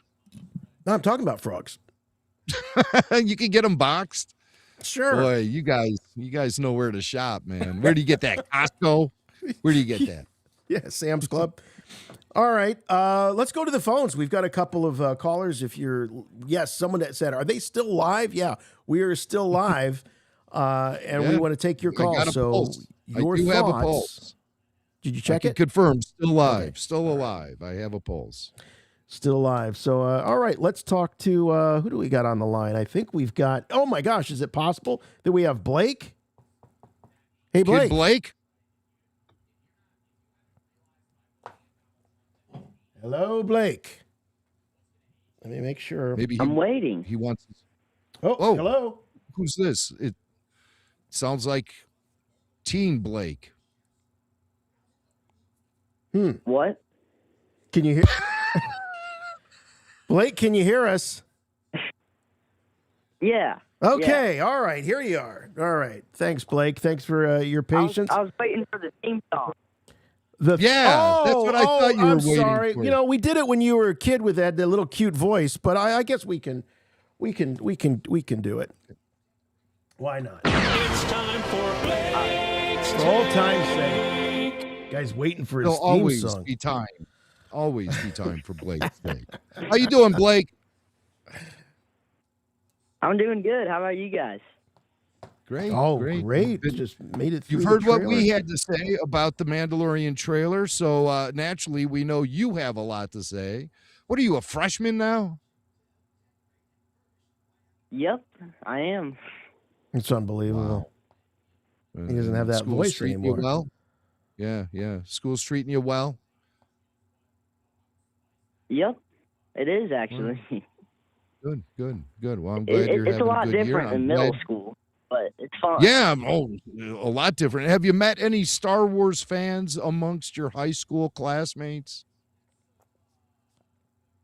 I've known the Star Wars fans, but for the new freshmen, there's kids who came from a different school, and I did find some kids who do know Star Wars, and they've actually learned. I've taught them more Star Wars, so I'm just showing them it. The Padawan is now the master. I like that. I do too. Have you turned any of them on to Rebel Force Radio yet? They're not there yet. They're not ready for they're us still yet? in the Yeah. early stages. Right. We're Okay, advanced. yeah. No. We're not Star Wars 101 here on That's right. RFR. Yeah, this is an entry level. You're Algebra yeah. 1. They're still in pre-algebra. So. Well, I Any love desire- you sound great. You sound great. So Just one more question about school. Okay. Do you have any desire to establish like a Star Wars club at your school? I mean, that'd be cool and all, but I don't really know if my school has enough people in the Star. I know there's people who watch Star Wars when it comes out in the theater and they'll watch it, but they're not like me, obsessed with it, like how some people are. And maybe if they had it'd a be club, hard, but I think it'd be possible. Putting a lot of pressure on the kid. It's definitely something I could do. Yeah. I just remember when I went to high school, there was a Dungeons and Dragons club. And so I figured if there can be a Dungeons and Dragons club at the college prep school I went to, there could be a Star Wars club at any high school, anywhere. So get to work on that. There are people who do have a Dungeons and Dragons club at our school. There's 3 people in it, but well, let's get 4 in the Star Wars club and have a little after school rumble in the parking lot. Then you can be the #1 sci-fi genre, whatever you want to call it, fantasy club on campus. You can beat those sure. Dungeons and Dragons guys easily. Yeah. All right, what do you got for us? All right. So I know you guys might not think this is the most thing that's probably going to happen, but I believe it's going to happen. So I think that we don't know when Mandalorian and Grogu takes place. We know it happens after after Mandalorian season 3, but that's all we know. We don't know if this is before Ahsoka season 1 or after Ahsoka season 1. So this part, I'm saying it's going to be, well, from what I know, what I'm guessing, this is going to be before Ahsoka season 1. And Mandalorian, they're going to somehow, what's the bounty hunter's name from the Clone Wars? Embo. Yeah. He is somehow going to find out where Grogu is. Mandalorian's going to be on a mission, and he's going to leave Grogu just a little bit behind, and he's just going to snatch him right up. And so he'll take him to the hut. And then this is how, this is why he's looking for the hut. Or this is why he ends up fighting the hut, actually, is to win Grogu back. Okay. And so then he'll end up winning, but he'll lose. But no, what am I talking about? I mean, he'll end up winning, but whenever he's in, kind of like you guys were talking about how it'll be kind of like a Rancor pit. Mm-hmm. So, like where the snake is. So he'll end up winning, but they'll just drop him into their version of the Rancor, but with the snake. So he'll have to fight the snake.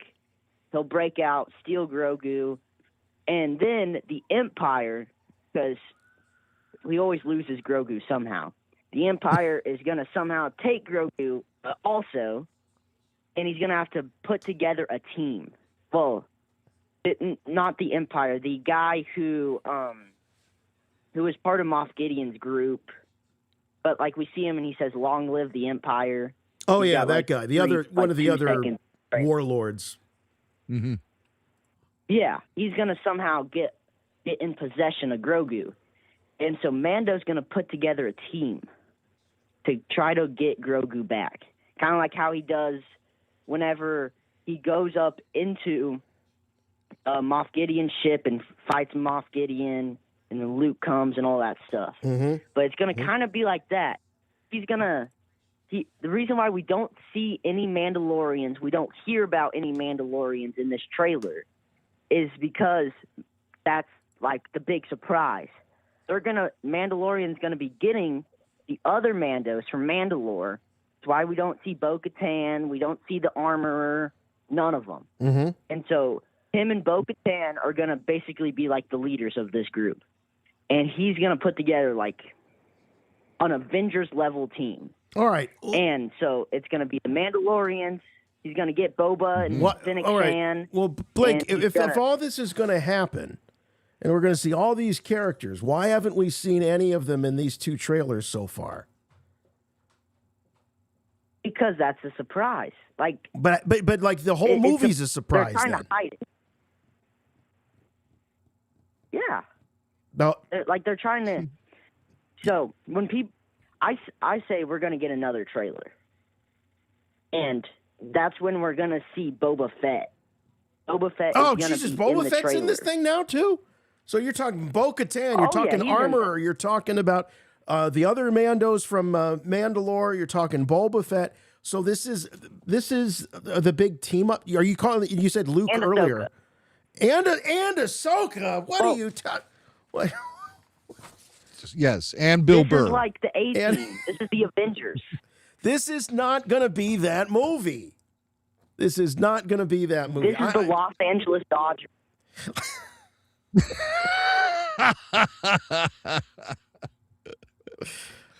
All right. Well, Jon Favreau in an interview said he feels like this movie is the culmination of his entire run with Lucasfilm. He's not saying it's the final thing. Yeah. He's not saying this is his grand finale or anything, but he does feel like he's accomplished a lot with Star Wars. And most notably, Star Wars has put him back in the director's seat, which he hasn't been in for a while as far as being the director of a major motion picture. So he's basically back to where he was when he started off as a filmmaker. Not necessarily when he started off his career, but John's, he's done a lot behind the camera. And maybe he feels like he's done everything he can do with Star Wars. And if that were the case, then I would expect some big fireworks happening by the end of this film. You know, if this is going to be Favreau's calling card here, or his end game. Got to know the end game. What's the end game, Lonnie? Well, I'll tell you what it is. It's the Mandalorian and Grogu Blaster film. bolt through your head is what it is. Well, you know, Lonnie's. Lonnie was shot in the chest. Oh, sorry, in the head. All right, we're devoted to accuracy. We were able to have an open casket. We were able to have an open casket funeral for him. Well, Tanya, you wouldn't know. You didn't go. Nah, I was busy, and I don't do funerals. Tanya has a super chat, and she brings up this idea of plot. She says, still not sure where the storyline is headed, but excited nonetheless. Would love to see a mythosaur in action. So, yeah, Tanya is bringing up a good point, which is we still don't know what this movie is about, despite having seen 2 trailers. And poor Blake counting on seeing the Avengers team-up film that was promised to us back when Dave Filoni was supposed to be the guy that was helming that. So the thing I've found most refreshing. Oh, I'm sorry. Say that again, Blake. I didn't hear Blake. This will be the Avengers Star Wars movie. This is the Avengers Infinity War. That's what Blake says. The Star Wars Infinity War. And it's just not. It's just not going to be that. Yeah, I'm not really sensing. I still think Yoda's going to show up. Oh, come on, Blake! You're just doing this to. Come on. Did Mac put you up to this? No. I'm actually I'm being serious. I think Yoda's going to make an appearance. It's going to be in a flashback or as a Force ghost. And it's gonna be with Grogu. Usually happens in high school. You guys were talking about this. Experimenting with recreational drugs does typically happen in high school. I think that. No, I like what he's saying here, though. I would love to see this film. Really, I want to see Blake's movie. Blake's movie. Yeah. I want to see. Yes, absolutely. I mean, I can voice Grogu. I can say his first word. Yeah. But I wonder what his first words are going to be. This is the way. Jimmy Mac can play Mando. Jason can play Luke. Like, we got the whole team. It'll be great. It'll be great. All right, Blake. Who would I love FJ it. You play? laid a lot on us. Blake needs to tell us who FJ would play. We can't let this call end unless we know. FJ, he will play. We're going to see an appearance of a clone of Palpatine, and it'll be played by FJ DeSanto. It'll be FJ. It'll just be FJ. It won't. It won't look anything like. Sold like crazy. Just FJ with his beard. Yeah, Palpatine in his 50s. All right, well, Blake. Thanks, buddy. It was great to catch up with you, and looking forward to hearing more from you when we do the Maul Shadow Lord after shows. Thank you very much. Yes. All right. There goes Blake. Okay, we've got good old David. Blake. David from Boston, calling in. Chut, guys. Chut. Well, I'm bringing the $20 million or $1 question. What do we feel like this movie has to do at the box office for it to be considered a big success and for Star Wars to be really back? Kind of like when Luke came back in Mandalorian, on Mandalorian. I mean, we got really high there, and then we've kind of come back down to earth, and it's like kind of the heartbeats going up and down on this thing. What do we feel this needs to do? They need a big moment like that.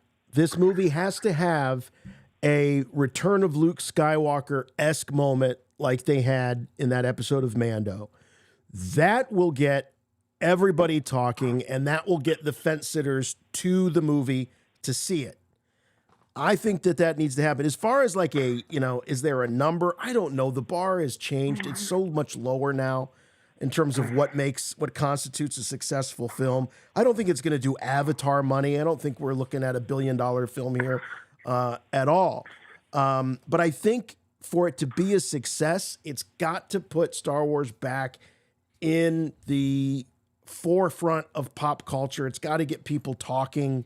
You got to have the late night guys, if anybody still watches them, but you got to have them cracking jokes about it or referencing it. Like, it's just got to get back into, as Kyle calls it, the zeitgeist. That's what needs to happen. And it's not going to happen if it's just Mando season 4. It's got to have one of those big epic moments. I don't think it's going to have everything that Blake was talking about, Yoda and Boba Fett and Luke Skywalker and all of that. Now, I will say there were rumors not that long ago that Favreau was going to accomplish what the sequel trilogy didn't, which was to see those characters once more on the Millennium Falcon or all together in some fashion. I'm talking about the trio of Luke, Leia, and Han. That was some. Now, if he pulls that off, then I think that will be the big viral moment that people will flock to the theaters to see. Right. You got to see this. You have to see it. Now, my benchmark is it would have to pull in, for it to be considered a success, it would have to pull in similar box office to last summer's Superman film. Okay? Superman made $615 million worldwide at the box office. Yeah, okay. I think this film has to do it. It has to break 600 million to really be considered a success. It can't turn in Fantastic Four numbers from last summer. That thing barely broke even with its budget. So we need to see the Mandalorian film. It was budgeted at under $200 million. Yeah, I point out that was a Pedro Pascal film too. Yeah. And Pedro was in that Fantastic Four film, and that didn't do, right. That's what I'm saying. Blockbuster at the box office. So, and that was like the last genre film he was in. Right. He did Pedro, a couple of indies. One with Nicolas Cage. And then, of course, he was in The Last of Us, which was streaming at the time that the Fantastic Four was coming out. So there was just a lot of Pedro going on. Gladiator 2, anyone? Oh, my God. Pedro was Gladiator everywhere. 2, yeah. Which I didn't, right. I got to be honest with you, I didn't think it was half bad. I thought it was a kind of a worthy follow-up to the original. But, I mean, never make you forget the original, that's for sure. But, Gladiator 2 definitely featured Pedro as well. So it's going to be interesting. I say 600 million that's the golden benchmark number there. Yeah. Thanks, David. Appreciate the call. All right, we got a first-time caller here. We've got Jojo from California. Hey, Jojo. Thanks for calling. Tucson, Arizona, but no, not Tucson. Hey, Jojo. Jojo. Can you hear us? Can you hear me at least? Yes, now I can. Absolutely. Hello? Hello. Oh, hello. Hey, guys, just calling for the first time. I started watching the show last year and figured I'd call in today. Hey, appreciate it. I just wanted to ask you guys, who do you think... Yeah, thank you. I just wanted to call in and ask who you guys think, the main villain is for the show or the movie, because it's not really obvious because it's, multiple villains like Embo and Shadow Council dude, who I figured out his name is Madeira Hemke, or Hemke Madeira. Oh, Hemke. He was in season 3. Oh, so it is. It is one of the guys. Was. Okay. Yeah. All right. Okay, that's good. I like that continuity. I thought I saw him being represented in hologram form in season 3. Yeah. And we may see more of the council. If we see one, we might see more of them. Here's the question I have for you, Jojo. When you say main antagonist, all right, let's take the original Star Wars film, 1977 Star Wars. Who's the main antagonist of Star Wars? I mean, broadly, I would say the Empire. See, that's why I'm asking you the question. Vader. That's why I'm asking you the question, because it really depends on how you define, antagonists. Because if we're looking at like the Shadow Council, well, that's sort of like a force or an organization. When you say main antagonist, I tend to think of like a single character, like Darth Vader or Tarkin or Palpatine or something like that. So, I threw out Embo. I said, I thought, well, they're really showing Embo in this very cool way. He's got a great introduction into the trailer. And then, Mac reminds us, well, Embo's a bounty hunter and they're always working for somebody else. So the odds of them being the main antagonist, are unlikely unless Embo's had a massive career change. So I think he brings up a great point. So it's not him. Is it this Hemke guy? I don't know. He's kind of forgettable. I didn't remember his name. Mac didn't remember his name. Is it the Hutts? Blake had this theory that the Hutts are in it because they end up somehow kidnapping Grogu, and they go through and Din has to save him there. So I don't know. I'm scratching my head, and I'm asking the question: should we be scratching our head about who the main antagonist is of this film 2 trailers in? Well, I'm telling you what, man. I think all we have to do is listen to that dialogue from Sigourney Weaver as Colonel Ward when she's, she's clearly worried about another war starting. And when you say another, I mean, it's obviously got to be the Imperial Remnant. They have to be the biggest threat on the playing board. But if you want to talk about an individual, I'm sticking with my Giancarlo Esposito prediction that we'll see him again in this film as Moff Gideon. And we'll see the return of Moff Gideon. And it'll come, in the latter third of the film, just like Moff Gideon appeared in the latter third of all 3 seasons of The Mandalorian. So that's what we're going to be experiencing with this one. I think that's the major threat. The Hutts, the Hutts are more of a nuisance to you. Yeah, they're just like a nuisance. They're always around.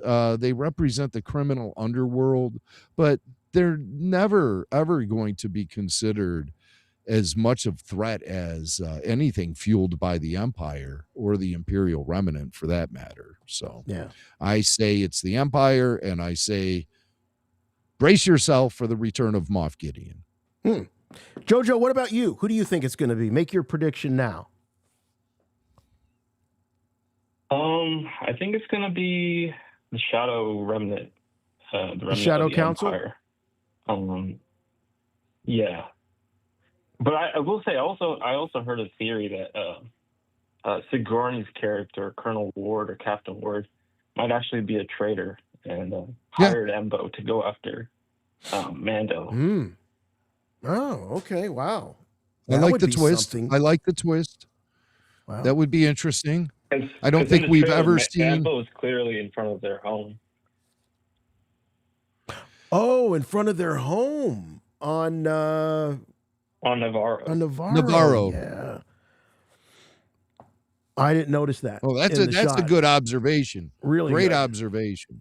Yeah. So maybe that's what kicks everything off. As a matter of fact, cool. Embo. Jojo,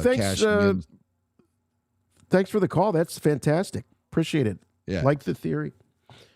I'll have to go back and look at that at a still from that and see if we can recognize the Jaron homestead. All right, last call here tonight. We've got Eric from Phoenix. Great way to close things out. Hey, Eric. Hey, guys. Hey. Hello. Yeah, I go for it.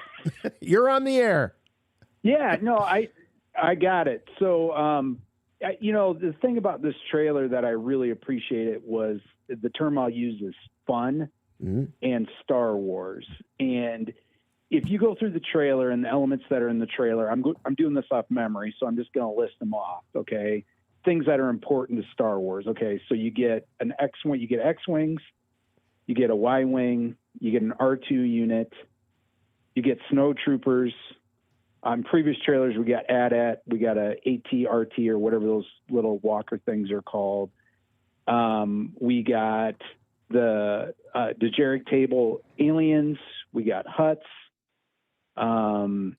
Who do we get at the end? I'm forgetting. We got something at the end. Oh, we got a Rhodian, classic alien, and we had fun interweaved in and out of the trailer. And to me, that's kind of been missing from Star Wars. And once again, I'm not knocking Andor, but that show was the furthest thing possible from fun. And it was the most un-Star Wars show you could ever have. And this, to me, in the trailer, laid it all out, showed everybody things that are reminiscent of Star Wars of the past, and made it look fun. And to me, it hit the ball out of the ballpark relative to both casual fans, people that are familiar with Star Wars may not be familiar with The Mandalorian and Baby Grogu, Sweet Baby Yoda, and the hardcore fans, all the people that watch your show and are listening to this. I think it did a great job. And my hope is that it threads the needle. The trailer sure seems to make it that way, that it's bringing fun back to Star Wars and a lot of the elements that we've known throughout, back to the original trilogy, through the prequels, through Clone Wars, the other series. Just was a lot of fun. And to me, that's a good sign. Fun's the word. Yeah, that definitely is something that has been missing. Joy, fun. I would also say epic myth, I think, has also been missing a bit. I do struggle a little bit. I don't want to pick nits here, but I do struggle a little bit with saying that Andor is the most un-Star Warsy like Star Wars thing. I feel like that's an overstatement. I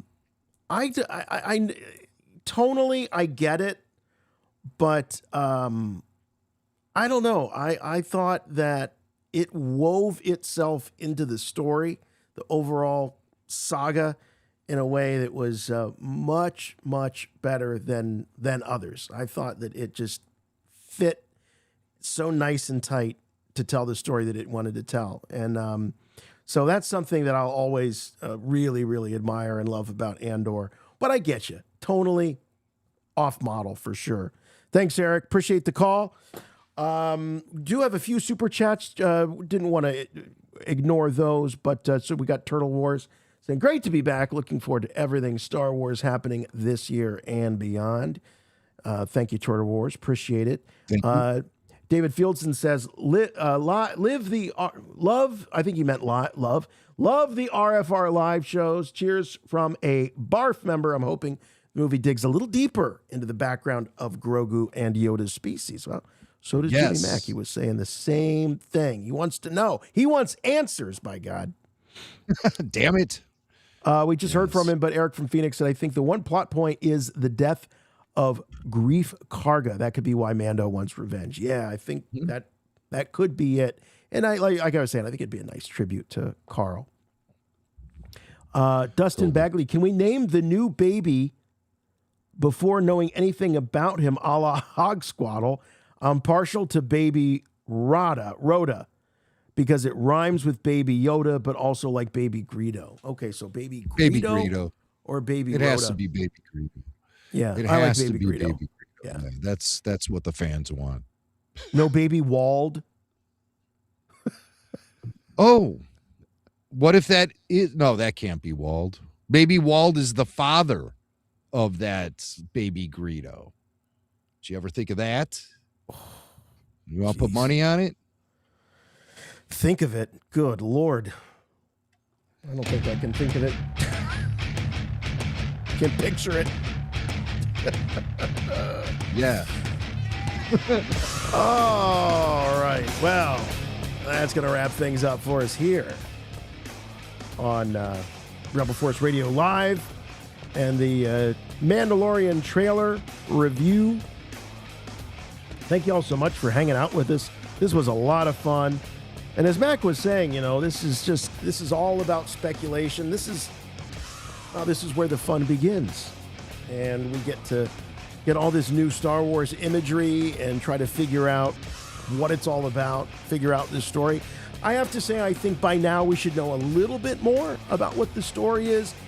I just think that there's one thing I'd love to change a bit. Well, I'd like to change a lot, but there's one thing in particular I would love to change, is the culture of Lucasfilm.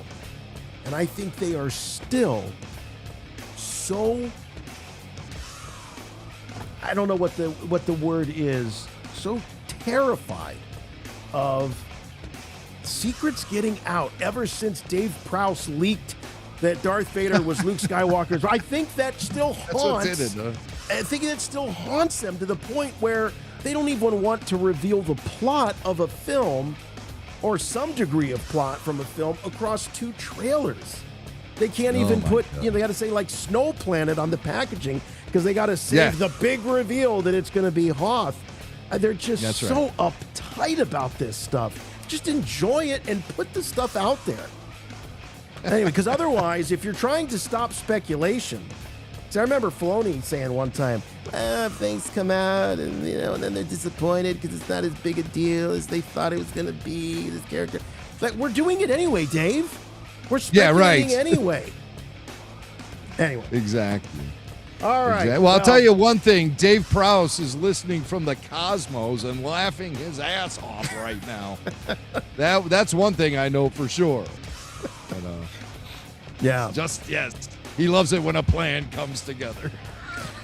Huge thanks to Tyler. Tyler, our often sung, unsung hero here at RFR, sat through the whole thing going, are we going to take calls, guys? What am I doing here? Did you really need me tonight? Well, we need you because I always like to, if something lands, like a joke lands, I can always look down and see if Tyler's chuckling, then I know we did something right. So, that Pee Wee Herman joke had me. I had to compose myself. So I was pretty happy with that. Well, thanks, Tyler. We appreciate it, buddy. Anything in particular that we didn't get to about this trailer? Any observations you might have made that? Only observation I think I saw in Martin Scorsese's food truck was that little, I thought it was a Kuga egg in the bottom right from Mando. I thought that was a nice little what egg? The Jawa egg. Oh, the the Jawa egg. Really? Okay. I love it. Yeah, I mean, that was the only nice little nod. Otherwise, I'm super excited to be back doing this. Super excited to go to Cleveland. They've hit a lot of home runs with Mando. I hope this is another one. That's all I can say. Yeah. I tell you what gives me hope is the fact that these both trailers have been great. I still don't think they've reached the greatness and the excitement of what was shown at Star Wars Celebration. But be that as it may, if these trailers were just blowing my socks off, I'd be more concerned about the movie, I think. I don't think we're looking at a lot of trailer manipulation here. I think there's a lot of things that are we're gonna find out are gonna be taken at face value. But I don't know. Part of me thinks weaker trailer, stronger movie, stronger trailer, weaker movie. So that's my theory. Thanks, Tyler. Appreciate it, buddy. Thanks, guys. Jimmy Mack, any final thoughts you'd like to say about this trailer? Well, just to reiterate what Eric from Phoenix said, I really do appreciate the energy and the fun that is coming off of this trailer. I'm glad that this trailer didn't focus on just the moments on the ice planet, which seemed like that was where an extreme amount of the focus of previously released footage has been mostly existing, is on that ice planet footage. So I'm glad to see it expand out a little more. I was really happy to get our first glimpse of Embo, because we've been hearing for a while that he's going to be in the film. Seeing the huts were cool. There's a lot of Star Wars aesthetic and vibe that's very present and profoundly obvious. And I think that the franchise will benefit from a return to form and a new focus on a specific story featuring some of their most popular characters, the most popular characters of the Disney era, which would have to be the Mandalorian and Baby Yoda, and or Din Djarin and Grogu, whatever you know, if you want to be more formal about it and specific. But I'll still be calling him Baby Yoda the day I buy that ticket for the movie. I'll walk in there, I'll sit down, and the first thing I'll say in the theater is, "Bring on Baby Yoda, sweet, sweet Baby Yoda." Nuke Gunray not in this trailer. Thank goodness. All right, that'll do it. We'll see you next time here on Rebel Force Radio. Thank you all for hanging out with us. And we'll be back next week with a more traditional Rebel Force Radio. But if you like this format and you like what you heard, you got to make sure that you're with us for the Maul Shadow Lord after shows. So if you're new to Rebel Force Radio, we're going to be reviewing each episode the night after they are released on Disney Plus. And there's 2 episodes that's being released each week. So it's going to be a lot of fun. We'll take calls like we did tonight, even more calls. So looking forward to that. So we will see you all next time here at Rebel Force Radio. But in the meantime, for RFR, I'm Jason. And I'm Jimmy Mack. And remember, The Force will be with you, always.